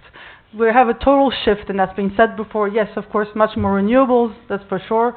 But the main point is that we're also stepping away from fossil fuels. We're already stepping away from fossil fuels in a reference scenario in the North Mediterranean, not at all in the South Mediterranean. When you look at the different grays, so they're from coal to gas, what we see is there's a clear transition fuel, and it's been said before, but natural gas, especially in the region, because we do produce gas, we're expecting this trend to pursue, especially in the South. In 2050, there will still be some gas in the generation mix. Now, of course, when you look at today, we're totally fossil fuel based. 75% of our mix is fossil fuel. That's 64% in the North, despite all the efforts that have been made, and 91% of the mix in the South is fossil fuel based. So we're starting from a very low point in terms of reaching the net zero. Having said that, if we can displace this, as you see, renewables play a part. Nuclear is set to continue playing a role. And to appear in the South Mediterranean. And so we're decreasing fossil fuel, especially oil, and of course coal, but coal is not a big player in the region. And so ultimately what we see is a shift in total demand and in the fuel breakdown. Now, how do we achieve this, obviously? And the big keystone of this transition is electrification. We have to, if we want to reach net zero, there's no way around electrifying all our end uses to the maximum. And what does that mean? If we're continuing the way we are, yes, we are electrifying. I mean, we know that electrification is happening, but even then, we'd only increase to nearly 30% of the end usage being electrified. To go to a net zero, it means that nearly 60% of all end usages would be electric. So that's including, of course, electric vehicles. And, of course, we're increasing the renewables. Renewables stays quite moderate because the way we build our scenarios, we look at long-term plans and what the countries are expecting to do. Not a lot is being made in direct end usage renewables. So this is a place that could still be improved. For the moment, we're not seeing a lot of policies and implementation in that. But, however, by 2050 in a net zero, that means that you've got basically 60 plus 20, so nearly 80% that's non-carbonated usages in the end usages. Now, assuming, of course, electrification is, and that's where I'm getting to my next point. The reason why electrification is so important, because this allows much more penetration of renewables through generating electricity through renewables. And this is the case in both sides of the Mediterranean. So we're seeing today already there's quite a big share of renewables. So it's 36% in the north. It's 21% in the south, and that's quite a big feat. I mean, it's quite a small compared to the potential, but actually when you look just a few years back, this was a tiny percentage. So now we're seeing this increasing a lot, but we're expecting in both scenarios that the renewables in generation mix increase substantially to nearly about 80%. Of course, the electricity generation, despite the demand being lower, would be much higher to accommodate the electrification process. However, what you need to note is that the system cannot function if we don't have electricity storage, so battery storage, technologies that are not yet capable nowadays to sustain that level of electricity storage. So it's the first time that we do scenarios, and doing the net zero scenarios, where we have to assume that technologies that are not yet deployed or ready would be ready by that time. So I think what's being stressed before by the previous speakers is that innovation is definitely key, and investing in innovation and maybe invention, not just innovation, would be is essential. Now, of course, as you see, there is gas. Oh, okay. We've mentioned a lot about climate, and we know this is important, but we've also mentioned that one of the key engine to getting countries on board to the net zero is actually more the energy security issues. The conflicts around the Mediterranean, the conflicts around the world, and not even just that. A lot of big countries from the south that are producers have seen their demand increasing a lot, and they've seen their revenues, and they know they're at risk, even notwithstanding conflicts or notwithstanding climate problems. They needed to step away from the energy dependence. So countries that didn't produce were at risk because they were depending too much on fossil fuels, and the countries that are producing are seeing their demand increasing too fast and the available, especially gas, reducing. So what happens if you're going for a reference scenario? It's very scary. It's not so much in the north, but still we know that we're having tensions with the problems with the gas from Ukraine, and we see that the dependence is creating problems. But if you look at the south, at the moment, the levels are very low, but a few years back they were actually a net producer. So we're moving towards this. And if you look at the red line in 2050, so the reference scenario, the imports level for the south, they will increase to 30%. I mean, there's no way this is not creating more conflicts in the region. We have to be clear. And so there is really, even if you don't consider climate, or if you're not interested in that, even if that wasn't a factor, we need to move forward with the net zero to be able to avoid a catastrophic situation for the region. Overall, this would make the region a net exporter. Of course, there's always a question who would export to if everyone's going on the net zero. This is, but then again, it's the same question if you go for a reference scenario if everyone else doesn't. So what happens in CO2 emissions? As we know, we lower the CO2 emissions greatly. What we need to see, first thing, the major engines of this transition are renewables and energy efficiency. They can't happen without electrification. They need the extra technologies. They don't account for much. So green gases, hydrogen, or even electricity storage is not shown here because it doesn't appear in primary fuels. But green gases, so hydrogen, biomethane in some cases, CCUS, all these will be needed to be able to have the system working. So it's not just a question of, they're only 5%. We need them or the system doesn't work. The other thing that you can see, and it's been mentioned as well, if only the European Union does the net zero, only just the surplus emissions from the south would compensate whatever effort you're doing in the north. So this is something we see we need to do this all together. Now, just to conclude, I've just concluded anyway, but one thing that hasn't been mentioned, I didn't have time to put a slide on it, but definitely that the electrification means we have to develop transmission and distribution lines. This model is not assuming too many deployments of interconnection, but of course if you deploy more interconnections, you need less power generation and you need less spacing investments. The main technologies that will be deployed in renewables are solar and wind. We see nuclear still playing a role. As I said, gas is a transition fuel. And what I haven't said yet is, of course, yes, it's more expensive, just on the energy term. 4 trillion to 2015, the reference scenario, 7 trillion euros in the net zero scenarios, but it doesn't take into account the non-action costs, the potential job creation and economic falls of one or the other scenarios, and of course the problems of conflicts and climate impacts on the economies.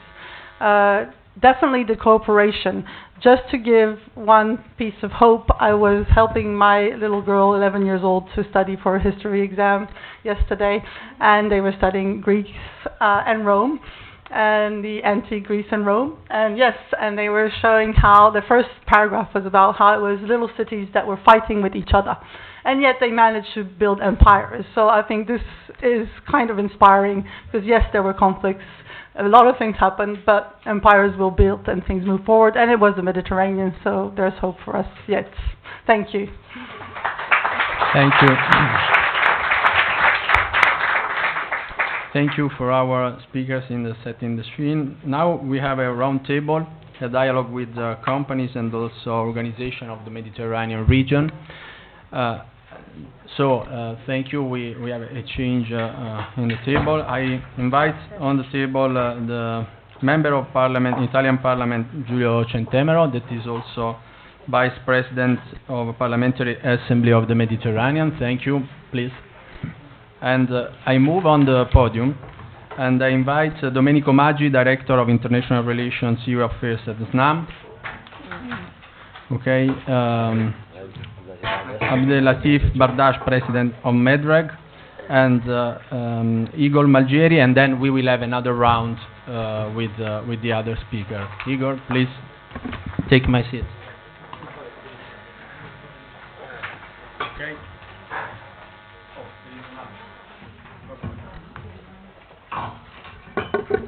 Okay, there is another chair, so I profit. Okay, so we received a lot of inputs about the evolution of the Mediterranean energy situation, but also from global landscape with International Energy Agency, and at the beginning also reflections on the role of regulation. So in order to link to the issues that we mentioned before, also from our chairman of the Italian authority, I would like to first of all give the floor to Abdelatif Bardash, that is President of Medreg, and then we will pass on the Member of the Parliament, Centemero. Thank you so much. I would like first of all to thank OMEC and WEC and Edison for the invitation for the Medreg. My name is Abdelatif Bardash. I'm President of Medreg, but also Chair of National Electricity Regulatory Authority. I will try to bring the voice from the South Mediterranean. As said Mr. Bessigini, analysis is important, strategy is more important, but engagement is more important for each. Because when I say that, because I work for the Moroccan State Power Utility since 30 years. I work with a lot of associations like MedTSO, like Medgrid, a lot of associations, and we come in with OME also. We come in a lot of analysis for in terms of our Mare Nostrum is very important. Engorge a lot of potential of free energy, plus culture, of course. We come in with a lot of information regarding the interconnection of electricity from the south to the north. Mature interconnection, and very deep study between the north and the south, and in order to enhance the collaboration between the north and south. Mainly the interconnection. I am very happy to hear that the interconnection between Tunisia and Italy is coming reality, and also the interconnection between Morocco and Spain and Portugal. It's another reality, because as far as you know, Morocco is strongly connected with Europe since 1997 with the 2 submarine link, and also with we have two other major link with this a third submarine link with Spain, and also another link with Portugal. What I say that because there is an engagement, there is a clear volunteer from government side to deal with this. Another issue, the work that we have done with OME and Medreg regarding the gas. we collaborate in this important study in order to see that after the crisis and all the work that have been done by Lisa, showing that there is a lot of opportunity of exporting gas from the south to the north, and coming for that, and we have to do that. We are waiting for that. This is a very important issue. Coming from the regulatory framework, this is the issue. We're talking about the transition of Mediterranean. Mediterranean is englobing the north, the south, and also the east. I will talk about the regulatory framework. I will keep in this, take in this place. The regulatory framework, Medreg is association to give. We are more than 28 regulators, encompassing 23 countries, and our mission is to create very coherent and transparent criteria for all the investors. It's a very important issue, and to bring other regulators. We are happy to announce that we are in touch with Tunisia to launch the body of regulatory, and Lebanon also. But we are not in how we said, a closed door. We are, as said, CEO of Edison, that you have to take care about the technology, first technology. We anticipate the thing of hydrogen, because it's a very important issue, because now we are working, and we are a working group in order to prepare the field as a regulatory framework for the hydrogen. I know that a lot of countries are launching their own, let's say, roadmap for hydrogen. Morocco launched yesterday very biggest, very ambitious projects for hydrogen. It's very important. You can consult it in our Moroccan website. The government is very important, but as regulator, we have to be prepared for that and to be more than. Another reflection which is more important in our framework of regulation is not to deal only with the, we said, the energy also, but also climate change is there. We have to deal with the water. A lot of political water is in Morocco mainly is dealing with that. We have to put in place the regulatory framework for water and waste environment is a very important issue, to have integrated vision about this important issue, because the scarcity of water and a lot of this is a very important issue to deal with this. And think that the collaboration again with all the stakeholders, with OMEC, with the METESO, with the RPA is a very important issue. We work again as me regulator. We work a lot with METESO, because as regulator we have to give a clear picture to all the investors on the foreign and local, and we work in this what you said, that it's a common grid code. This is a very important issue. If we want to export tomorrow from the south today, as investors, I need a clear picture about what is the minimum criteria that I have to deal with in order to be in time and to deal with it. That we work on with METESO with this. It is a very important issue on this, and also we, in terms of tariff, also access to the interconnection, which is where interconnection gas and also electricity, which is a very important matter to deal with this. I can talk about a lot of things, but I will not talk about the transition. Steel gas is very important, but I will not deal with this. I will stay in the regulatory framework is a very important issue, and the collaboration with OMEC and OMEC, not OMEC, OMEC and METESO is very important. Thank you. Thank you, Mr. Bardash, also for the timing. Perfect timing. I ask all the speakers to stay in, let's say, 8-10 minutes. For your address. Now the floor is yours, Honorary Centemero, please. Thank you. I'll be even shorter, so maybe we do a second round of questions, or maybe a Q&A as you wish. So basically, I think I need to explain what is the Parliamentary Assembly of the Mediterranean, because it's a body that maybe few people knows. A gentleman over there knows it, because he came to some of our activities, so it's very nice to see him here. Basically, the Parliamentary Assembly of the Mediterranean, it's a parliamentary diplomacy body where parliamentarians, delegations coming from the countries surrounding our sea, plus the GCC, some countries of the GCC, gather to exchange good practices about lawmaking. The particularity is that, for example, countries that have no diplomatic relations, or countries that are in a conflict or in a bad diplomatic relations, they talk on this platform. Therefore, we keep in touch through the parliamentarians, which in most of cases, at least for example in Morocco, in Italy, etc., are the direct representative of the people. So it's a way to keep communications on always, notwithstanding whatever is happening. Therefore, what can we do? Of course, we collaborate a lot with MEDREG, and I'm very happy to have met the chairman of MEDREG, and we carry on several activities also concerning the regulation of the energy sector. Moreover, in July in Morocco, Marrakesh, we'll be holding the second Mediterranean Parliamentarian Economic Forum, and the focus will be renewable energies and entrepreneurship. So one day fully dedicated to your subject, and it's very nice because your presentation showed how we have to collaborate. In the PAM, in the Parliamentary Assembly of the Mediterranean, PAM for you who are friends, it's the short name, the nickname, we already created a kind of pan-Mediterranean market for startups. So different countries, they put together their knowledge, their lawmaking knowledge, the best practices, and also we create some matches. We put together all the resources we have, for example, enterprises, they meet investment funds, multilateral bank, etc., etc.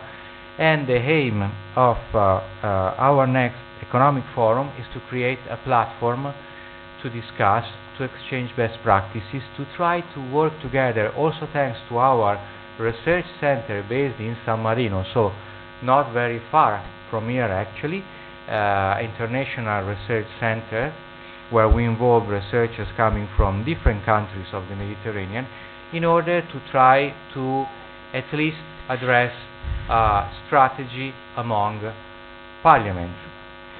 And then another target that we are pursuing is to get to the operationalization of the Parliamentary Conference on Renewable and Sustainable Energy, which again encourage cooperation among countries in the regions. And now it is very clear how much cooperation is needed, especially in times of conflict. It's really, really needed. We've been including in our works, for example, both Palestine and Israel.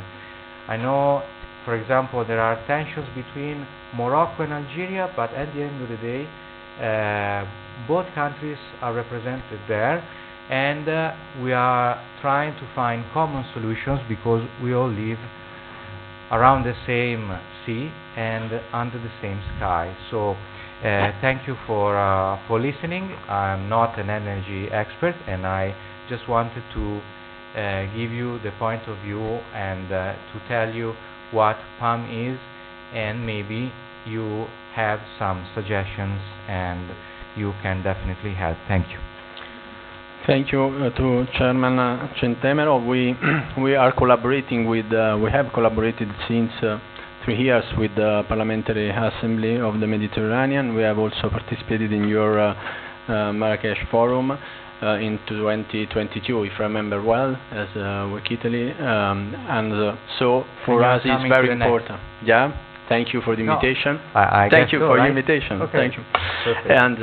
And for us it's very important to add to this discussion a parliamentary dimension, a parliamentary view, because we have heard from regulatory bodies, we have heard from companies, also from other organizations that are acting in the Mediterranean for energy, in the energy sector, but the political dimension is very important to us. So thank you again for confirming our collaboration. Now, coming to, we have heard a lot about regulation, so I go to a regulated actor, regulated market actor, like SNAM with Domenico Maggi. and also an very important player in projects for the energy transition, let's say, not only in Italy but at Mediterranean level. So Domenico, please.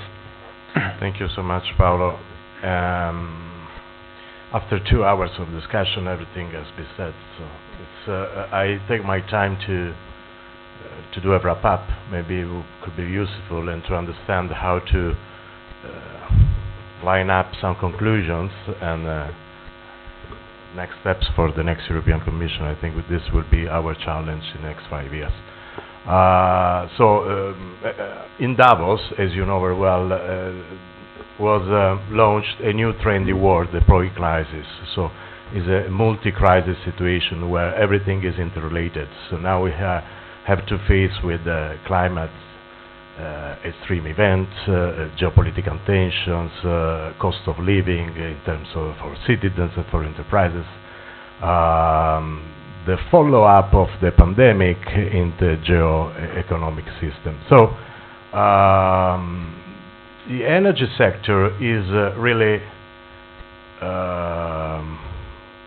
interconnected in all those dimensions. So the question is how to cope and to solve this kind of equation. And I think this is a challenge but also an opportunity, and we're gonna have a new European institutional setting in a few months with the new Commission that will start the work at the beginning of 2025, not before.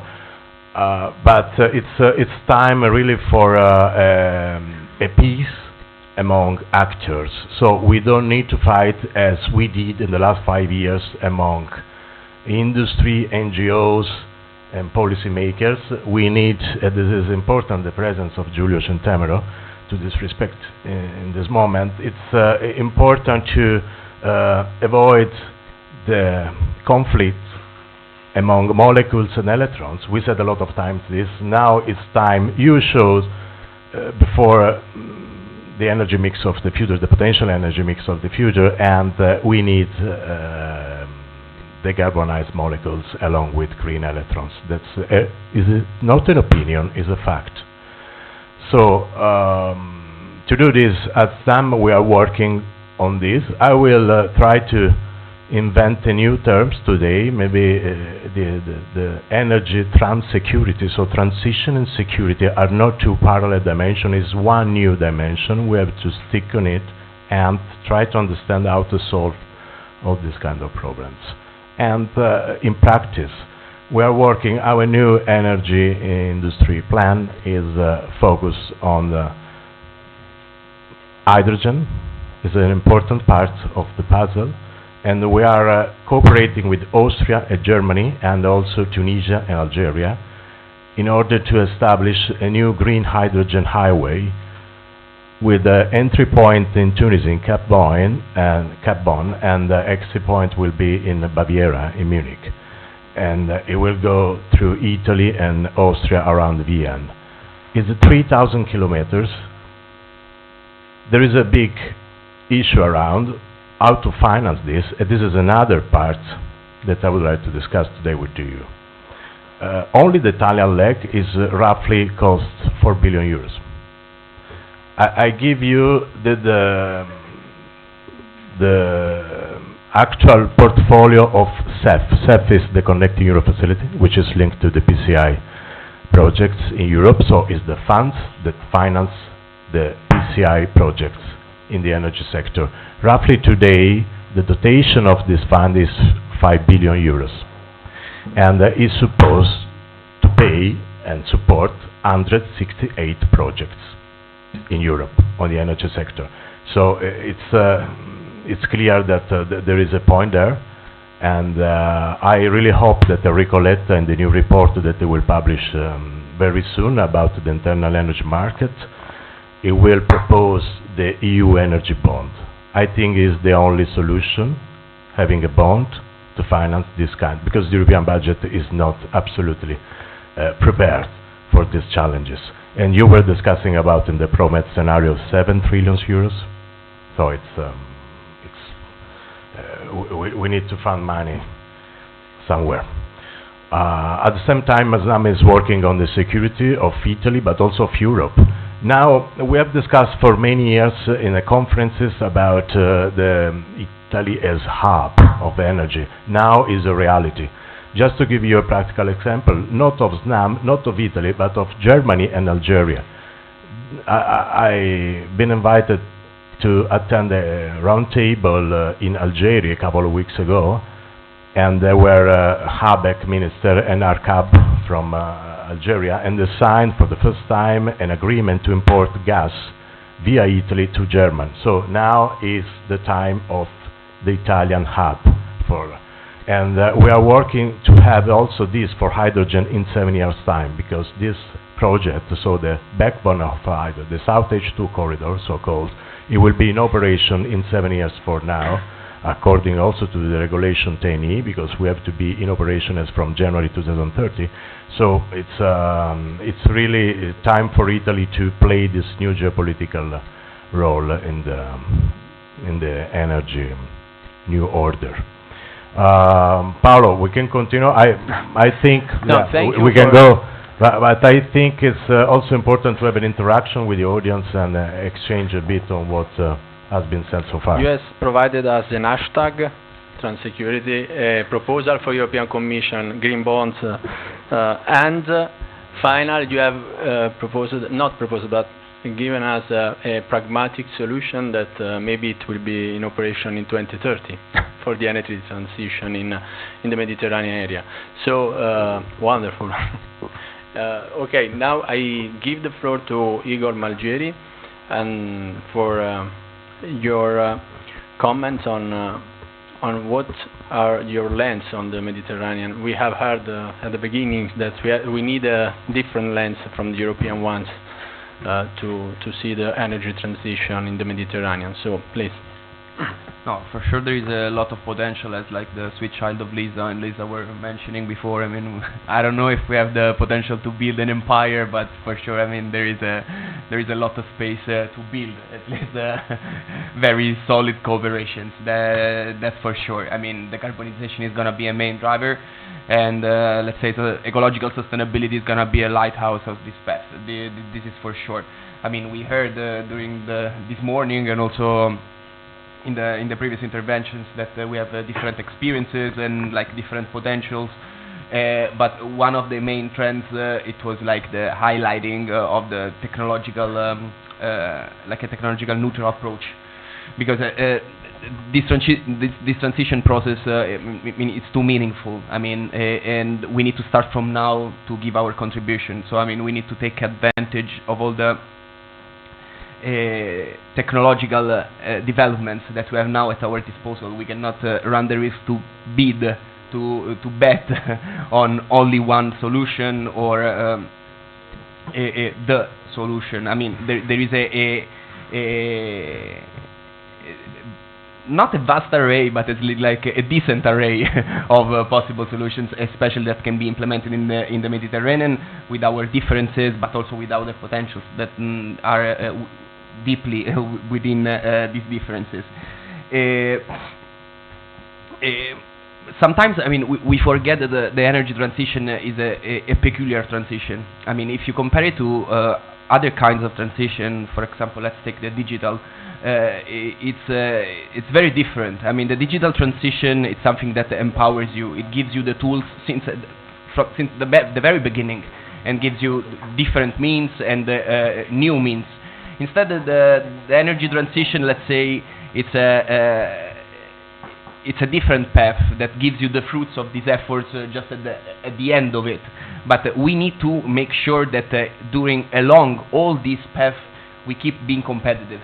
I mean, I don't know if Lisa mentioned it before, but I remember in one of the last presentations of the map, please Lisa correct me if I'm wrong, is that to keep our growth of the economy, at least in the Mediterranean, by 2050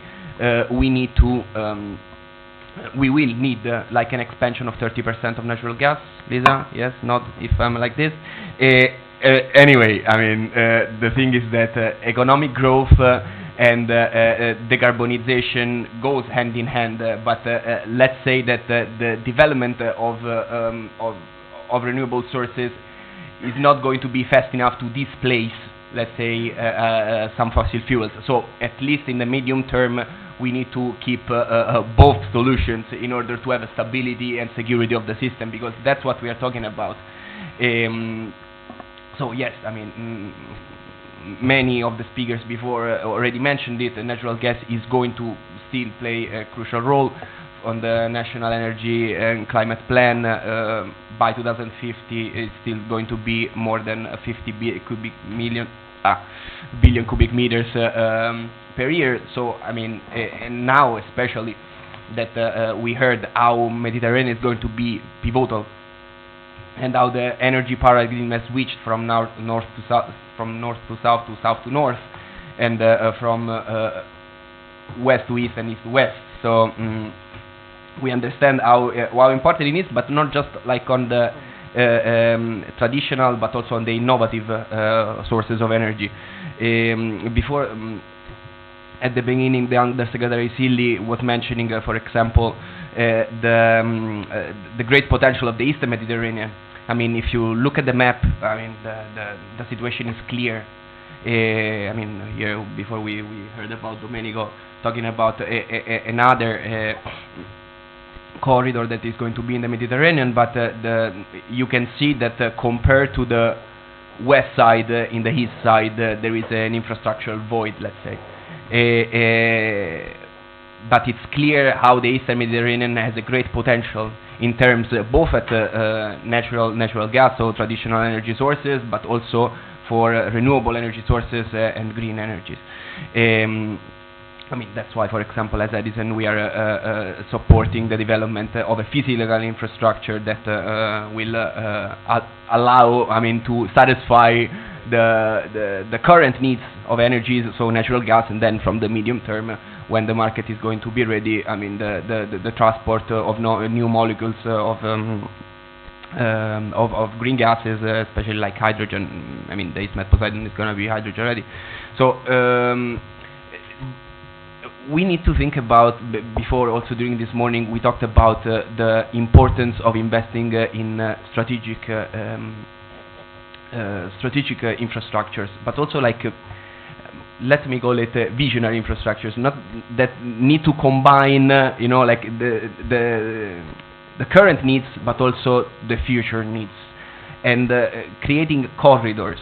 Okay, and it's very easy to think about at that area not just as a fossil fuel basin, but also about a renewable energy sources. There is like plenty of sun, plenty of wind, but also like plenty of land where we can install it, and we can take advantage of this like geographical advantage. I mean, I always like to say that geography matters. In this case, it does matter.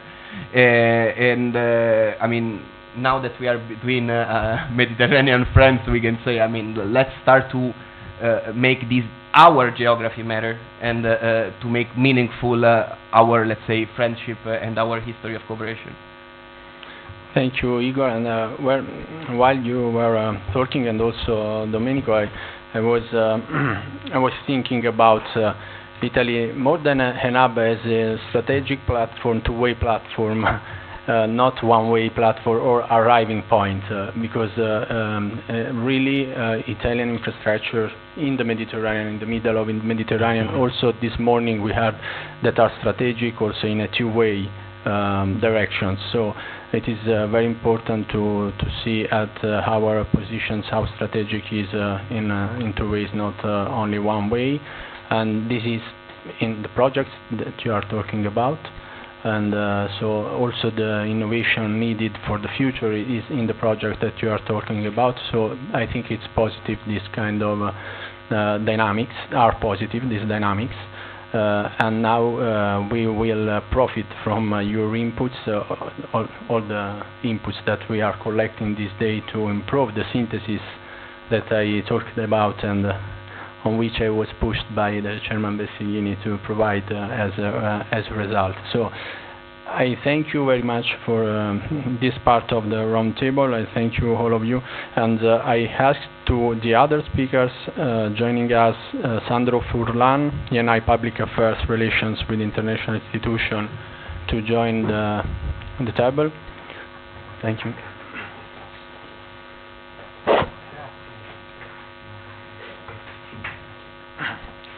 Then Angelo Ferrante, Secretary General of Med TSO, and Huad El-Karras, I hope to pronounce well, Director General RECRE, that is Egyptian Institute for Renewable and Energy Efficiency, if I remember well. So I propose to have the same kind of round, 8 minutes each, for providing us your views and comments, and also, let's say, few conclusions or takeaways that we can have from this day of work. Thank you very much. Good afternoon. First of all, thanks to WEC Europe, OMEC, and Edison for having me and inviting RECRE. I'm Jawad Al-Kharras, Executive Director of RECRE, the Regional Center for Renewable Energy and Energy Efficiency. We are an intergovernmental organization based in Cairo, in Egypt. We have 17 countries on board, 17 governments. We have geographically 2 dimensions. We have the Mediterranean dimension as a co-animator of the UFM platform on renewable energy and energy efficiency, together with MEDENER, the Mediterranean network of energy efficiency agencies. And we also have this Arab dimension as a technical arm of the League of Arab States, so somehow we represent all the Arab member states. It's clear from the perspective of RECRE, so we have been working for a decade with the member states in terms of supporting them in their energy transition journeys, in terms of helping them developing their strategies, national action plan for renewable energy, national action plan for energy efficiency. And as have been said probably, we have, obviously this is not homogeneous. We have some countries in the front, like Morocco, like Egypt, like Jordan. They did a lot of reform in terms of policies, in terms of regulatory framework, in terms of investments, incentives to attract investments, and in terms of governance of the sector. So we also have very ambitious goals. In Morocco, we're talking about achieving 52% of the renewables in the mix of energy by 2030. In Egypt, it was 42% by 2035. Now we are talking about 2030 or even 60% by 2030. In Algeria, 37% by 2030. So we have ambitious goals as well. So there is definitely a strong political will in the region to push the energy transition process. Obviously, traditionally, the region have been relying on fossil fuels, oil and gas in particular. But obviously, there is now a clear political will to accelerate the energy transition. We saw in the COP28 this goal of tripling renewables by 2030 and doubling the efforts of energy efficiency by 2030. I think our the South Mediterranean countries are probably in line with this goal. I think if the goals that have been set and all the policies that have been set are respected, the goal will achieve it. Probably we can even quintuple the renewable capacities by 2030. But I can say also at the level of energy efficiency, there wasn't the same efforts probably. So we are talking about energy intensity, double of the world average in the South Mediterranean countries. So definitely we need more efforts in this area. So whether we talk about energy efficiency in the industrial sector, in transportation, or in the building sector. Now, for example, we are implementing a European project, WEC Med, on the energy efficiency building sector and appliances, and we see clearly that there is a lot of things to be done. We have national codes not enforced, and also there is a problem with the financing. So obviously we try to support this through creating what we call sustainable Mediterranean Sustainable Energy Investment Forum at regional level, but also at national level, to gather all the key energy stakeholders together with the financial institutions, the local banks, and to really push the investment in this energy efficiency in the building sector or the construction sector. So now obviously we have, with this increasing capacities that are promised, obviously we need to look at also at the infrastructure. So obviously, I think that RECRE with different other organizations and different other platforms, there is a complementarity definitely. OMEC, what OMEC is doing, I congratulate you for the the outlook and all the work you are doing. I mean, sincerely, it's very, very important work. Together with all the other platforms, MedTSO, Medreg, with RECRE, I think there is a complementarity between each other. I think we need obviously to boost this cooperation in order to serve the Mediterranean agenda. I was recently 1 month ago in Athens. We were talking about the goal of 1 terawatt by 2030 for the Mediterranean countries. So again, there is a lot of initiatives, lots of actors, but I think there is a lot to be done at the level of boosting international cooperation. I come back to the issue of green hydrogen. So everyone is talking about. I mean, we are embracing a new era of hydrogen. Yesterday, as mentioned by Mr. Bardash, Morocco has announced officially its hydrogen offer, which reflects, I mean, the need of, the will of the country to boost the sector in terms of providing the land, providing the incentives, also, I mean, clarifying the governance of this sector. I mean, the whole power to X. I mean, not only green hydrogen, but also green methanol, green ammonia, etc. In Egypt, 1 week earlier or 10 days earlier, the Supreme Council approved finally what they call low carbon hydrogen strategy.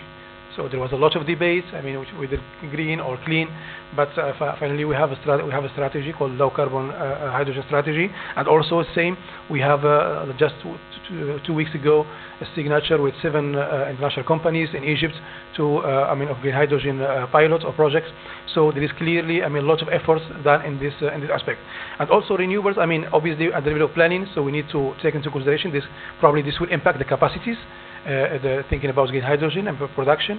Also desalination. So we have a lot of, I mean, obviously we have water scarcity issue in the Mediterranean, and a lot of projects in the pipeline, Morocco, in Egypt, in Tunisia, and that means that also we need to think about also, I mean, in all the TOR I saw, renewable energy component is there. So there is a, I mean, requirement to power this desalination plant with renewables.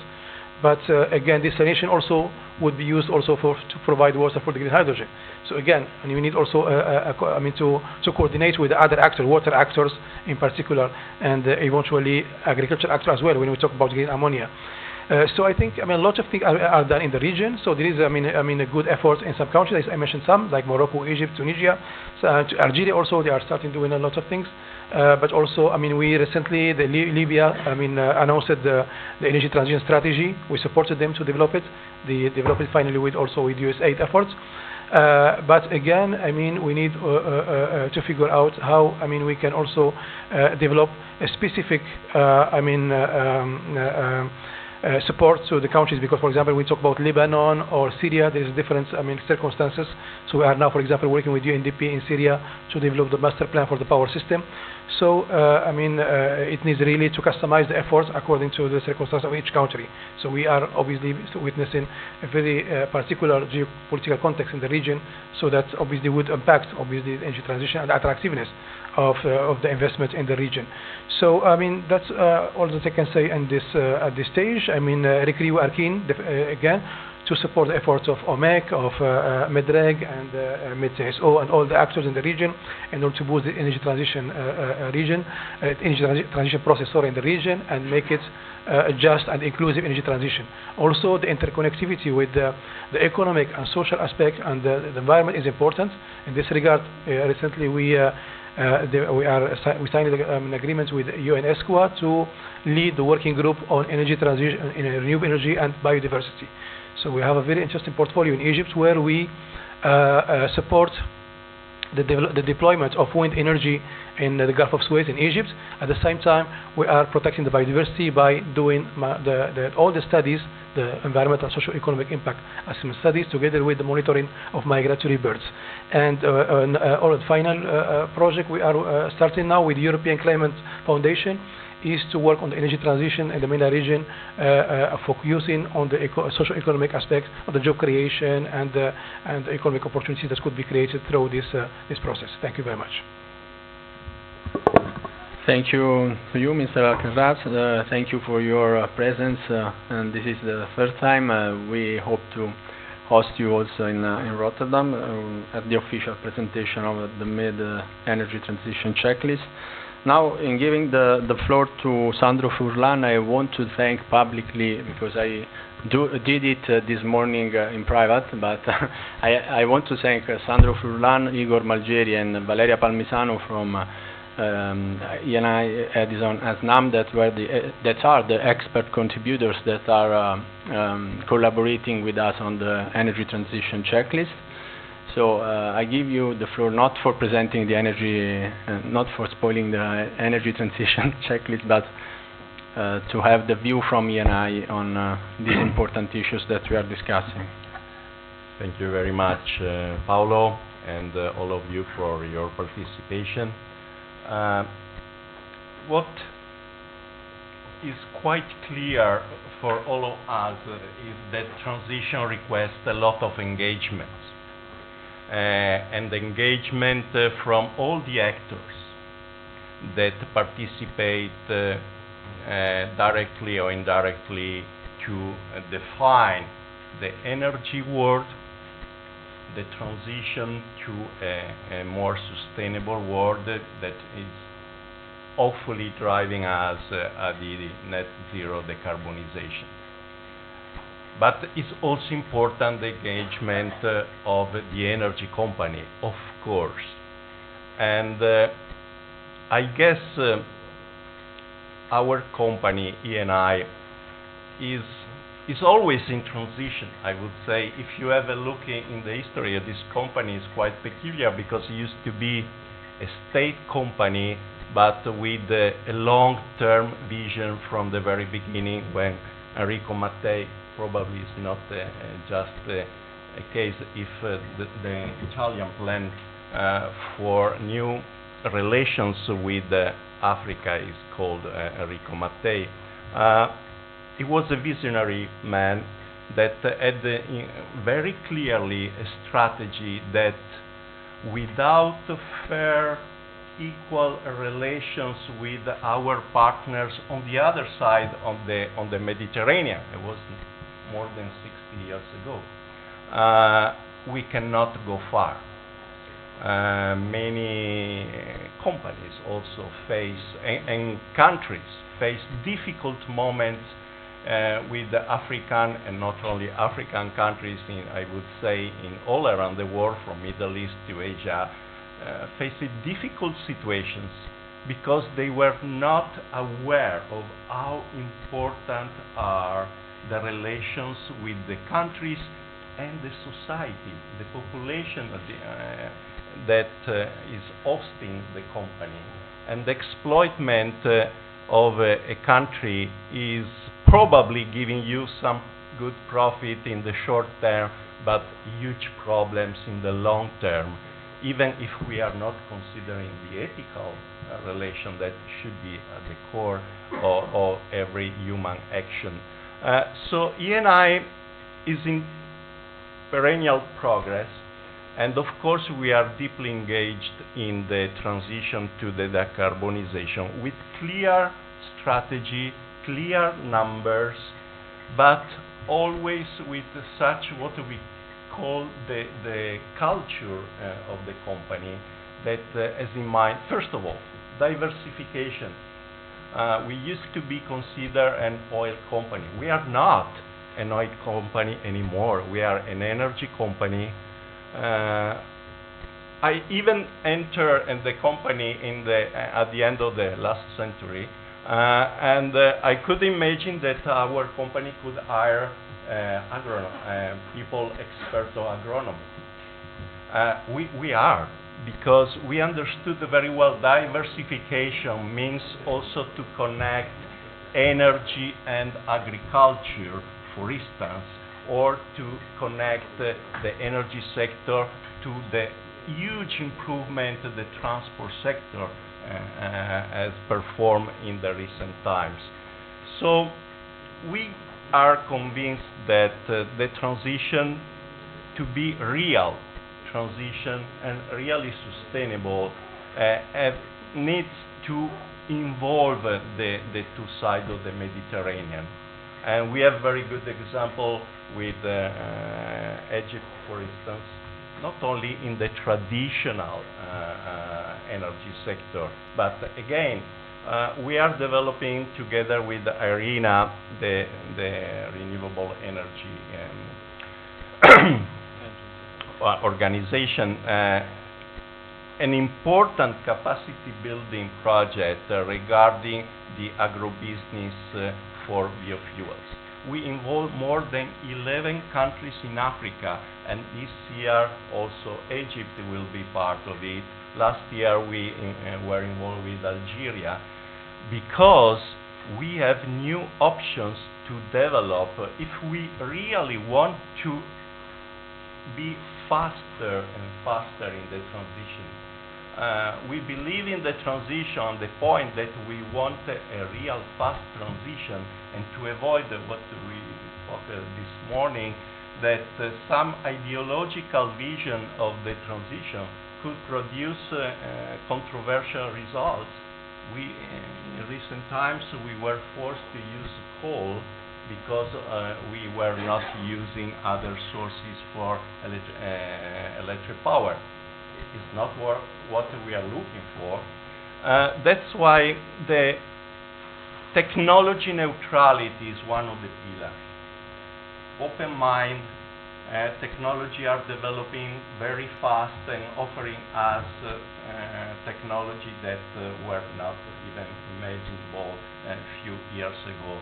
Digitalization, and we are deeply involved with the supercomputer numbers, HPC number 6 very soon, with the capacity of calculation that is not imaginable, and at the same time consuming less energy and renewable energy to support such power. Because we shouldn't forget that digitalization is great, is important, and must be one of the other pillars of the transition, but is energy consuming a lot. So again, we should use digitalization in a sustainable way using renewable.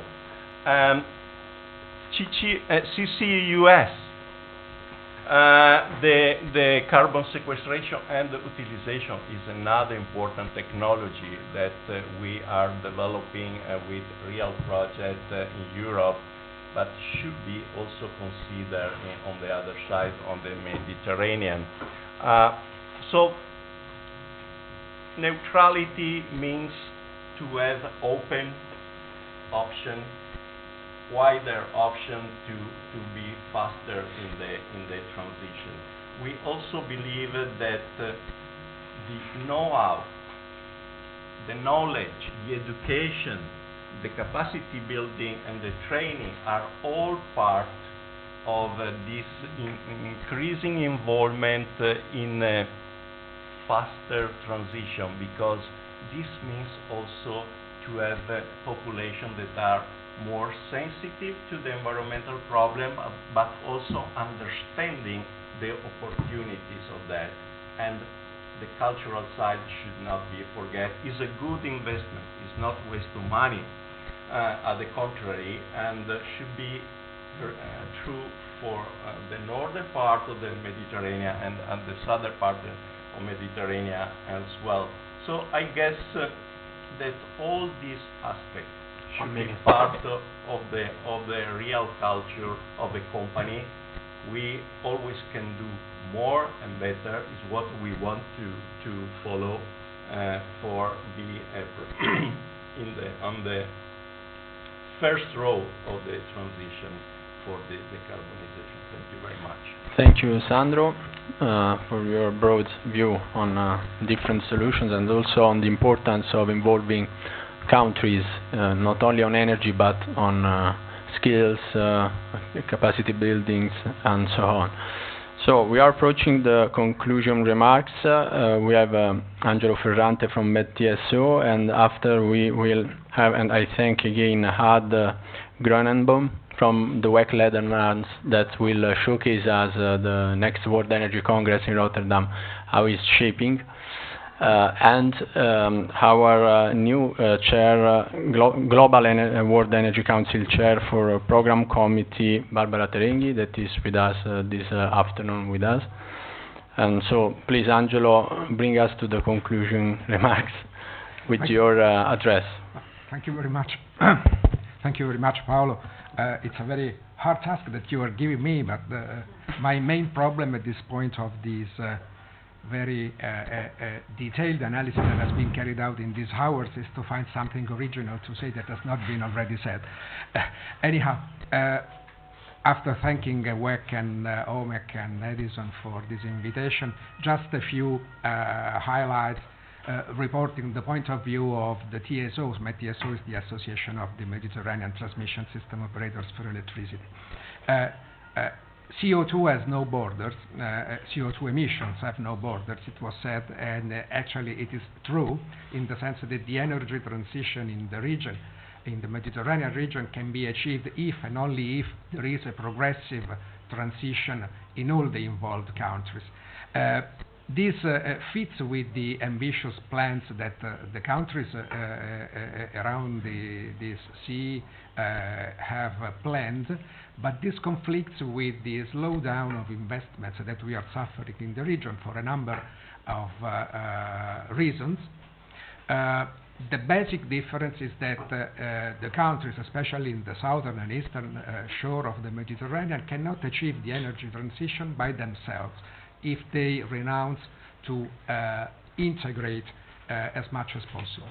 In this sense, talking about electricity gives me a point of an easy point, because the integration of power systems and the role of the grid is for sure one of the key drivers that could allow these countries to achieve the energy transition. And in particular, I would like to highlight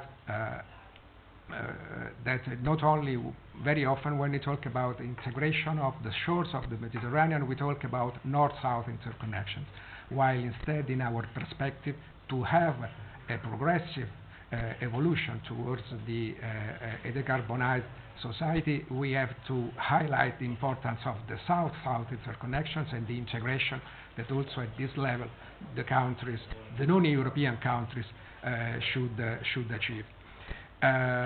Because at the end, the main purpose of the transition is to satisfy the internal growth of the non-European countries. The Mediterranean Energy Perspectives, Lisa pointed out how contrasted is the evolution of load and demand in the Mediterranean region. So if we want to have a positive also socio-economic impact of the transition on the economies of the especially non-European countries, we have to promote the integration also at that level. Now, just a few comments on what were the pillars. Now, here in Europe, we are all considered for given the internal energy market, but at the end, this process that has lasted more than 20 years, that has not completed yet, is based on three main pillars. One is a long-term strategy for the European Union in terms of objectives and also in terms of planning of the grid. The second is the existence of grid codes, of European grid codes, that in Europe are mandatory, are secondary legislation. Regulators have gone away, so I can also be not very precise. You have this, okay, but not my regulator.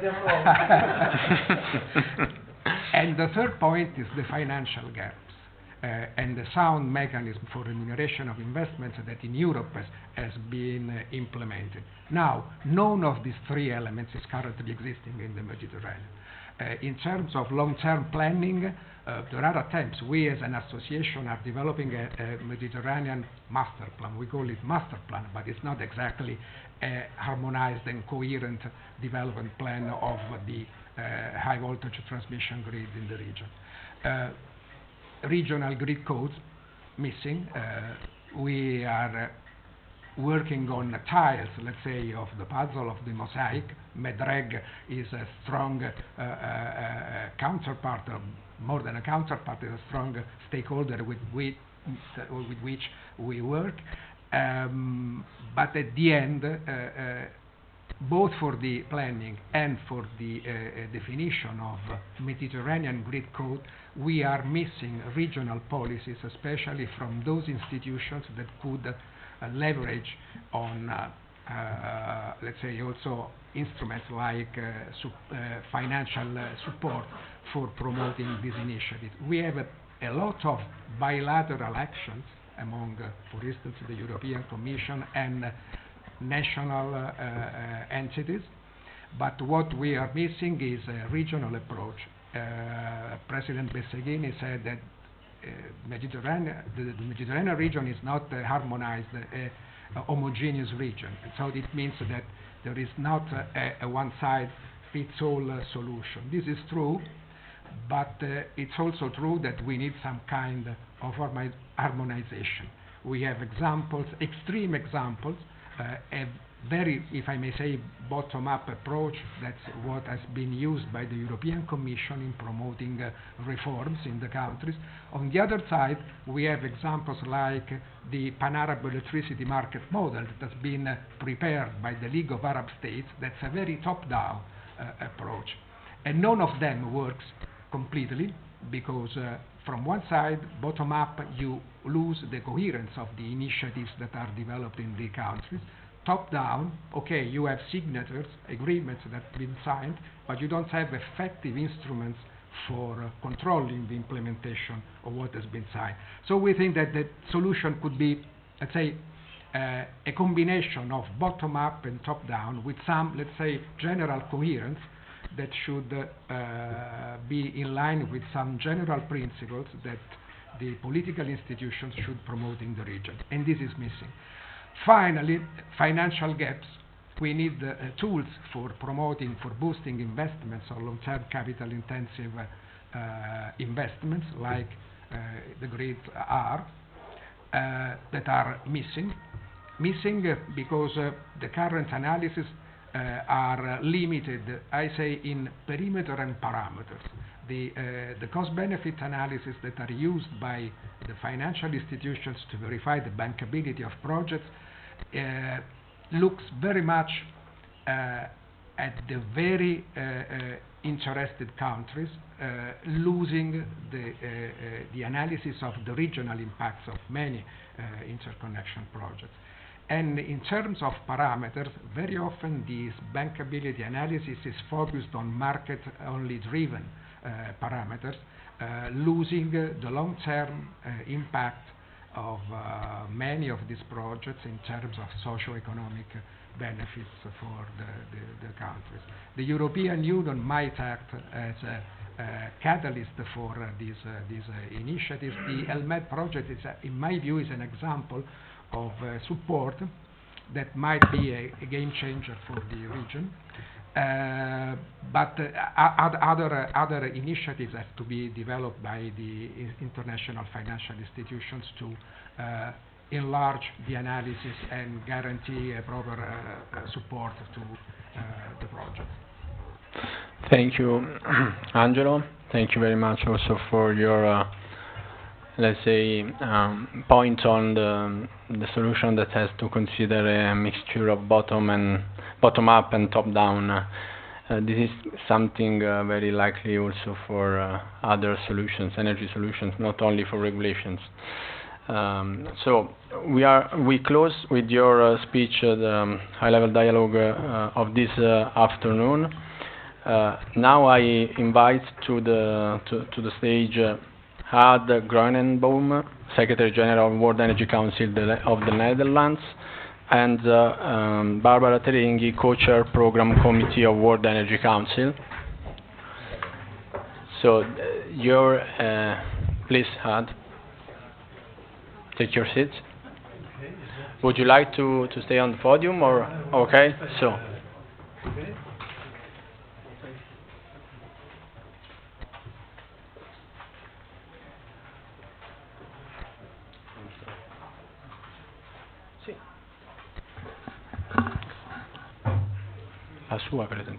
Okay. We are uploading the presentation from the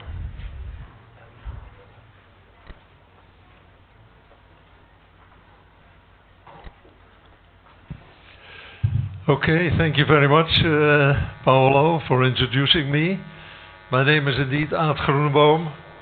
I'm from the Netherlands, and I'm the Secretary General of the World Energy Council in the Netherlands. And I'm also the Secretary General of the local organizing committee organizing the Congress in Rotterdam. And I don't know whether you can change the slides. Yes, this is one of the sites of Rotterdam, the city building and the bridge.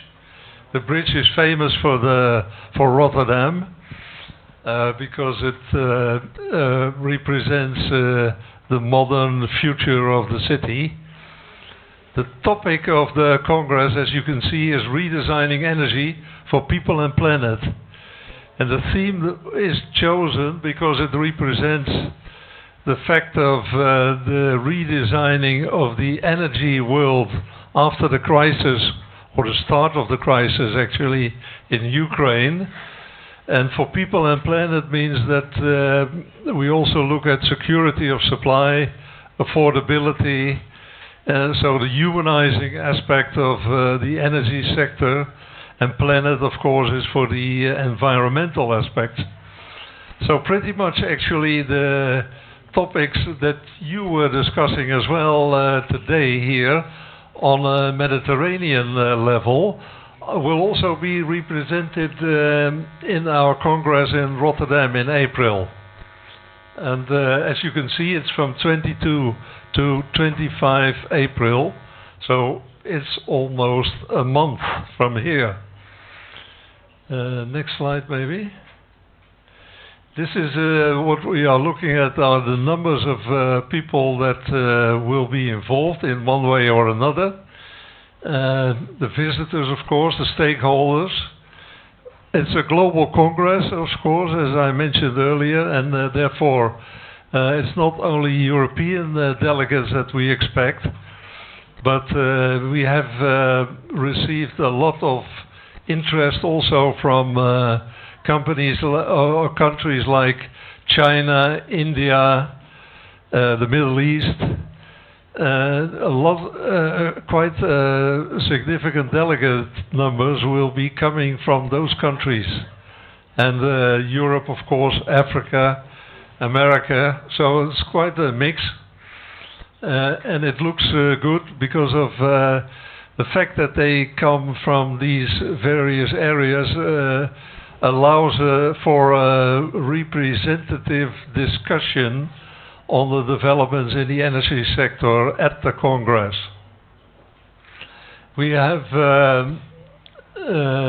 about 250 plus speakers. At the moment I think it's about 270. So the whole program has been filled already with speakers, and it's on the website. And they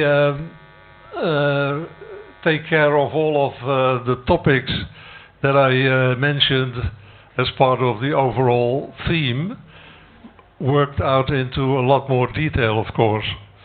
Now this is the main program, so it's not only a congress with the main program, because we also have an exhibition site where companies can present their company or certain other elements that they want to present out of their country. And what we have done is that we have set up a theater also in the exhibition area, where the Port of Rotterdam will be presenting, together with all the companies that are working in the port and are involved in the energy sector around it, that they will present all of the activities they undertake to allow the transition to take place. So it's actually the link of the wind energy that is being produced on the North Sea via the Port of Rotterdam, transferred possibly into hydrogen, going into the rest of Europe via the pipeline system, which is already in existence because of the gas that we are distributing. So that's an element also to be able to get a bit more familiar with the Dutch activities in that respect.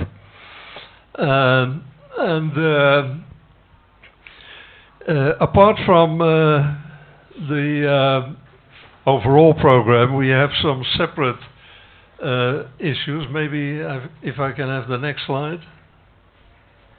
Yeah, these are the media partners. So of course, I mean, not having a lot of publicity in a congress is not really worth a congress then. So we have 1,200 media partners involved in the congress. So I think that allows for significant publicity.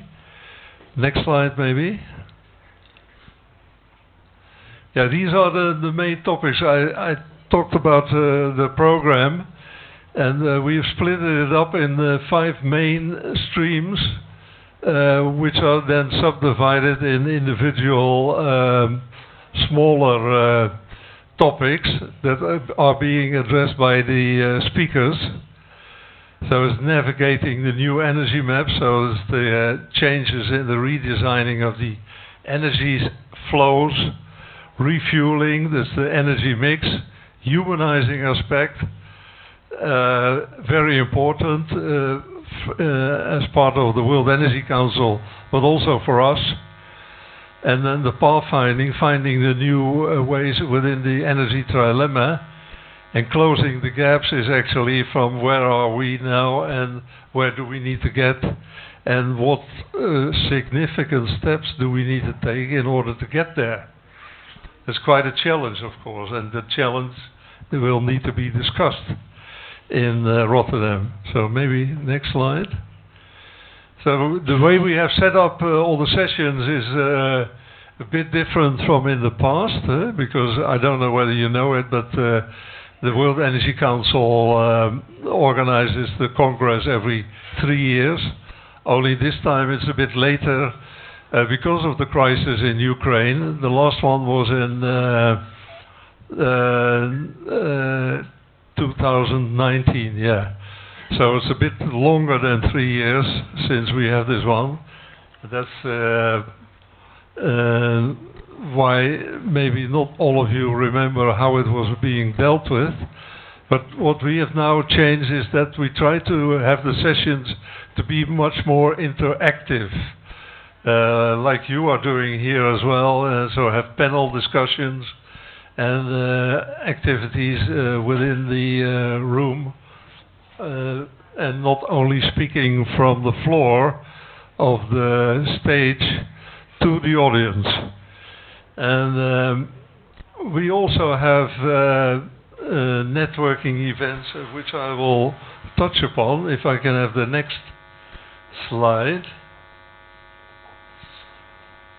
Yeah, so networking, the ministerial roundtable is very important, of course, for the ministers. We expect about 70 ministers to visit the Congress, and they have their own program, which will be hosted by our Minister Jetten, the Minister of Economic Affairs in the Netherlands. And the program is being set up already. The CEO roundtable is there also every Congress within the World Energy Council, so that's very important for if any of your companies are participating in that. Allows for significant opportunity to network. And what is new this time is that we have a Mayor's Roundtable that will be hosted by Mayor Ahmed Abu Taleb. He is the Mayor of Rotterdam, and he is organizing this with mayors from, of course, from other cities in mainly Europe, but also from other parts of the world. The next to that we have also side events, as we call them, that is other events apart from the ministerial ones. So for instance, we start on the Sunday, because the Congress starts on a Monday, 22nd, but we start on the Sunday with a boat trip through the port of Rotterdam, visiting all the important locations that are relevant to the energy transition. So for people who are interested to see that, they can participate then on that Sunday. After that, of course, on the Monday we have the opening ceremony. The Thursday is a closing ceremony. And in between we have opening reception, but also a gala dinner and lots of individual elements or events that are taking place. In respect of Italy, for instance, Italy has its own event organized on the Tuesday and dealing with the topics that Paolo mentioned earlier. So we're happy to have them as part of the Congress, and hopefully a lot of you as well then participating in that event. In opening the Congress and in inviting people to speak, we have also invited and is being accepted is the Minister of Energy from Saudi Arabia, because maybe, as you know, the next Congress in 2026 will be in Saudi Arabia. So it's good to have them on board in our Congress as well. And we have also extended an invitation to Dr. Al-Jaber from COP28. And was not confirmed yet, but we are having good discussions with him to see. And also future energy leaders is not unimportant, of course. Nowadays there's quite a keen interest of a lot of companies and governments in the younger people to attract them for the energy sector and the development thereof. Therefore we have about 100 future energy leaders globally in the WEC, and also in the Netherlands about 100. So maybe if I can have the next slide. These are a few examples of the people so that you have a face with it. Minister Rob Jetten and Ahmed Abu Taleb and Angela Wilkinson, you probably all know as the Secretary General of the WEC. Maybe next slide. Yeah, this is more a practical element. So the connections we have with airlines, visiting Rotterdam, hotel services. So you can approach them, and you can always approach, of course, Paolo or us as a local organizing committee in arranging things if necessary. So maybe next. Okay, please. Are we concluding? Yes, we are concluding. So please. Next slide, please. Next slide, yes. Please, next slide. Next because, slide. Yeah. Okay. Okay.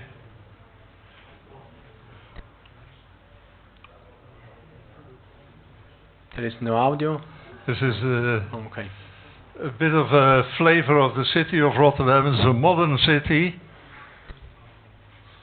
and there's a lot to be seen. The city will organize also certain trips in the city itself to demonstrate how the city is. And obviously, I hope to see a lot of you coming over to the Congress in April. And I thank you very much for the opportunity to be able to speak to you, and see you in Rotterdam. Thank you. Thank you, Had. Thank you, Had. Now I give the floor to Barbara for concluding this day, let's say, because we are from this morning together to run these discussions. So thank you very much, Barbara, for your time and your effort, also at global level, because you are new of the World Energy Council. Thank you, Paolo, to you, and thank you also for this responsibility. It's not easy to conclude this day that has been really rich and very interesting and quite important, I would say. I speak about, I speak on behalf of WEC in this case, even if I also working for Edison, so there's a double perspective, but I try to apply the perspective of World Energy Council for this conclusion. And the first element I would like to note is that today we spoke about energy transitions, and not an energy, just one energy transition. So the idea that there is no energy transition fitting for all, but in fact, what we heard this afternoon, but also this morning, I had the opportunity to attend the meeting, is that there are many paths of transition in many different countries, but as Ms. Udallal was mentioning in many occasions, is that they are in a certain way converging in a common idea, or in any case a common ambition that we can do better in our energy path. And this is, I would say, the point of commonality I see in this discussion of today. And also some, I would say, simple truths that in the past we used regarding energy transition. We have clear that it's not so easy.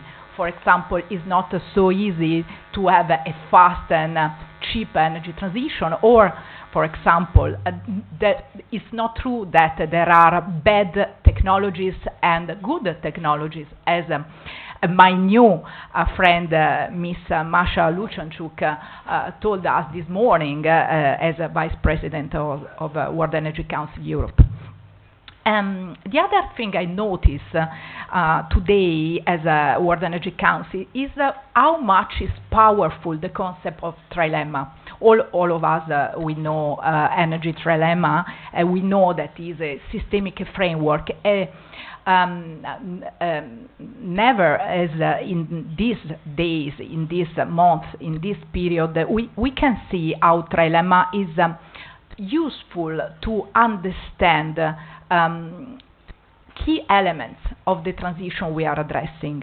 The first, now, that is, I would say, climate effort, climate impact, so the aspect of environmental impact, now has been given for granted, is something that is on the background at the moment of our conversation. All of us think that this is necessary and needed. But we are adding other elements here. For example, we spoke a lot today regarding energy security. And we gave to this concept a very interesting perspective. That is a perspective related to the resilience of our activities in the energy sector and the resilience of our system. Economic system. And in many occasions, this aspect of energy security has been declined, that is related to the dependency of other countries, but also the risk related to the new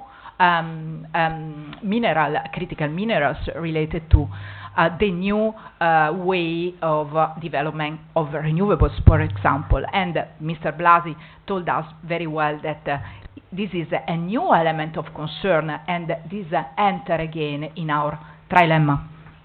And also affordability, this is a very, I would say, interesting perspective, that is, in fact, I would say, called also as a policy element regarding, for example, the new elected parliament in Europe, but it has also been declined in many other aspects today. For example, looking for synergies between north and south of the Mediterranean region, and also in terms of research of economy of scales. So there are many aspects related to competitiveness that are relevant. But the other aspect I like of the concept of affordability is one related to people. Mr. Blasi showed us a very interesting piece of news related to the vulnerable in the energy transition, those who can have access to energy or are obliged to use energy in a very, I would say, limited way, with the risk for their health and for their life too. And this is the other aspect I would like to underline related to the messages that World Energy Council put on the table in these years, in this period. That is the concept of humanizing energy. This is an aspect we saw today in many perspectives. One is the one of vulnerable, or in any case, the access to energy. But the other aspect we discussed were related, for example, to skills and capacity building. Fortunately, today we had the opportunity to speak about the importance to create competencies, knowledge, common knowledge related to energy systems that are, for nature, complex and very articulated. Mr. Monti, in particular, recalled this aspect at the beginning of this meeting. The last aspect I would like to underline related to humanizing energy is exactly the power of relationship. Today we are here in a gathering event, very, very crowded until the end. That is quite unusual in Italy, because after the first half of the meeting, the room tried to be empty. But today is different, and I think that the reason is that we all take care of this. We really want that this can work. And so we are very interested in understanding how this can work and which are the opinions of all the others around this virtual table we have today. So I would say the power of the ecosystem, because here we are in very different roles and perspectives, and also the power of the network. I believe very much in the fact that we go out from here better than we enter, with more information, with more insight, with a better belief, and also an increase in our willingness to make the energy transition successful. And I have to thank in particular Paolo and the WEC Italia for all of this today, because this is a small miracle, I would say, and also a very interesting exercise. This morning I could attend the meeting that has been very, very, I would say, rich, related to the checklist that the whole network guided by the Italian one of the Mediterranean region has created, in terms of defining, I would say, a new method to address the issue of the energy transition, not only at the country level, but also at regional level, and also at multi-stakeholder level. And I would also add at multi-energy level, because in this case we also have many companies, any of them adding a pieces to the system, of the energetic system, the TSO, the operator, the EPC contractor, very, very important, the regulator, and so on and so forth. So I think that this kind of exercise of search of this method, that now is the checklist, tomorrow can be a checklist plus, is very useful and can be replied and can be scaled up also at the World Energy Council level, at global level, and give us the opportunity not only to see all the problems, all the challenges, and there are many of them, but also the opportunities, and to size this kind of opportunities and the way to address them. So, thank you very much, Paolo, and I give you appointment at the 23rd of yeah, we have showed it before. Perfect, because in fact this side event, that is an official event of World Energy Council, will be very crowded, I'm sure of this, and we are delighted to have an Italian excellence in Rotterdam to be represented with a such important topic like energy transition in the region area. Really, thank you, Barbara, for your support and this day together. And only one note: the program is a preliminary one. We are inviting, I have invited officially the President, Chairman Bersaglini before, and we hope to have also European Commission Cabinet, DG Energy are not still confirmed, but we have a very good possibility to have them at the table, and we hope to have you as participants of the side event. Now you can enjoy a cocktail, a farewell cocktail, and thank you very much for your participation. Thank you.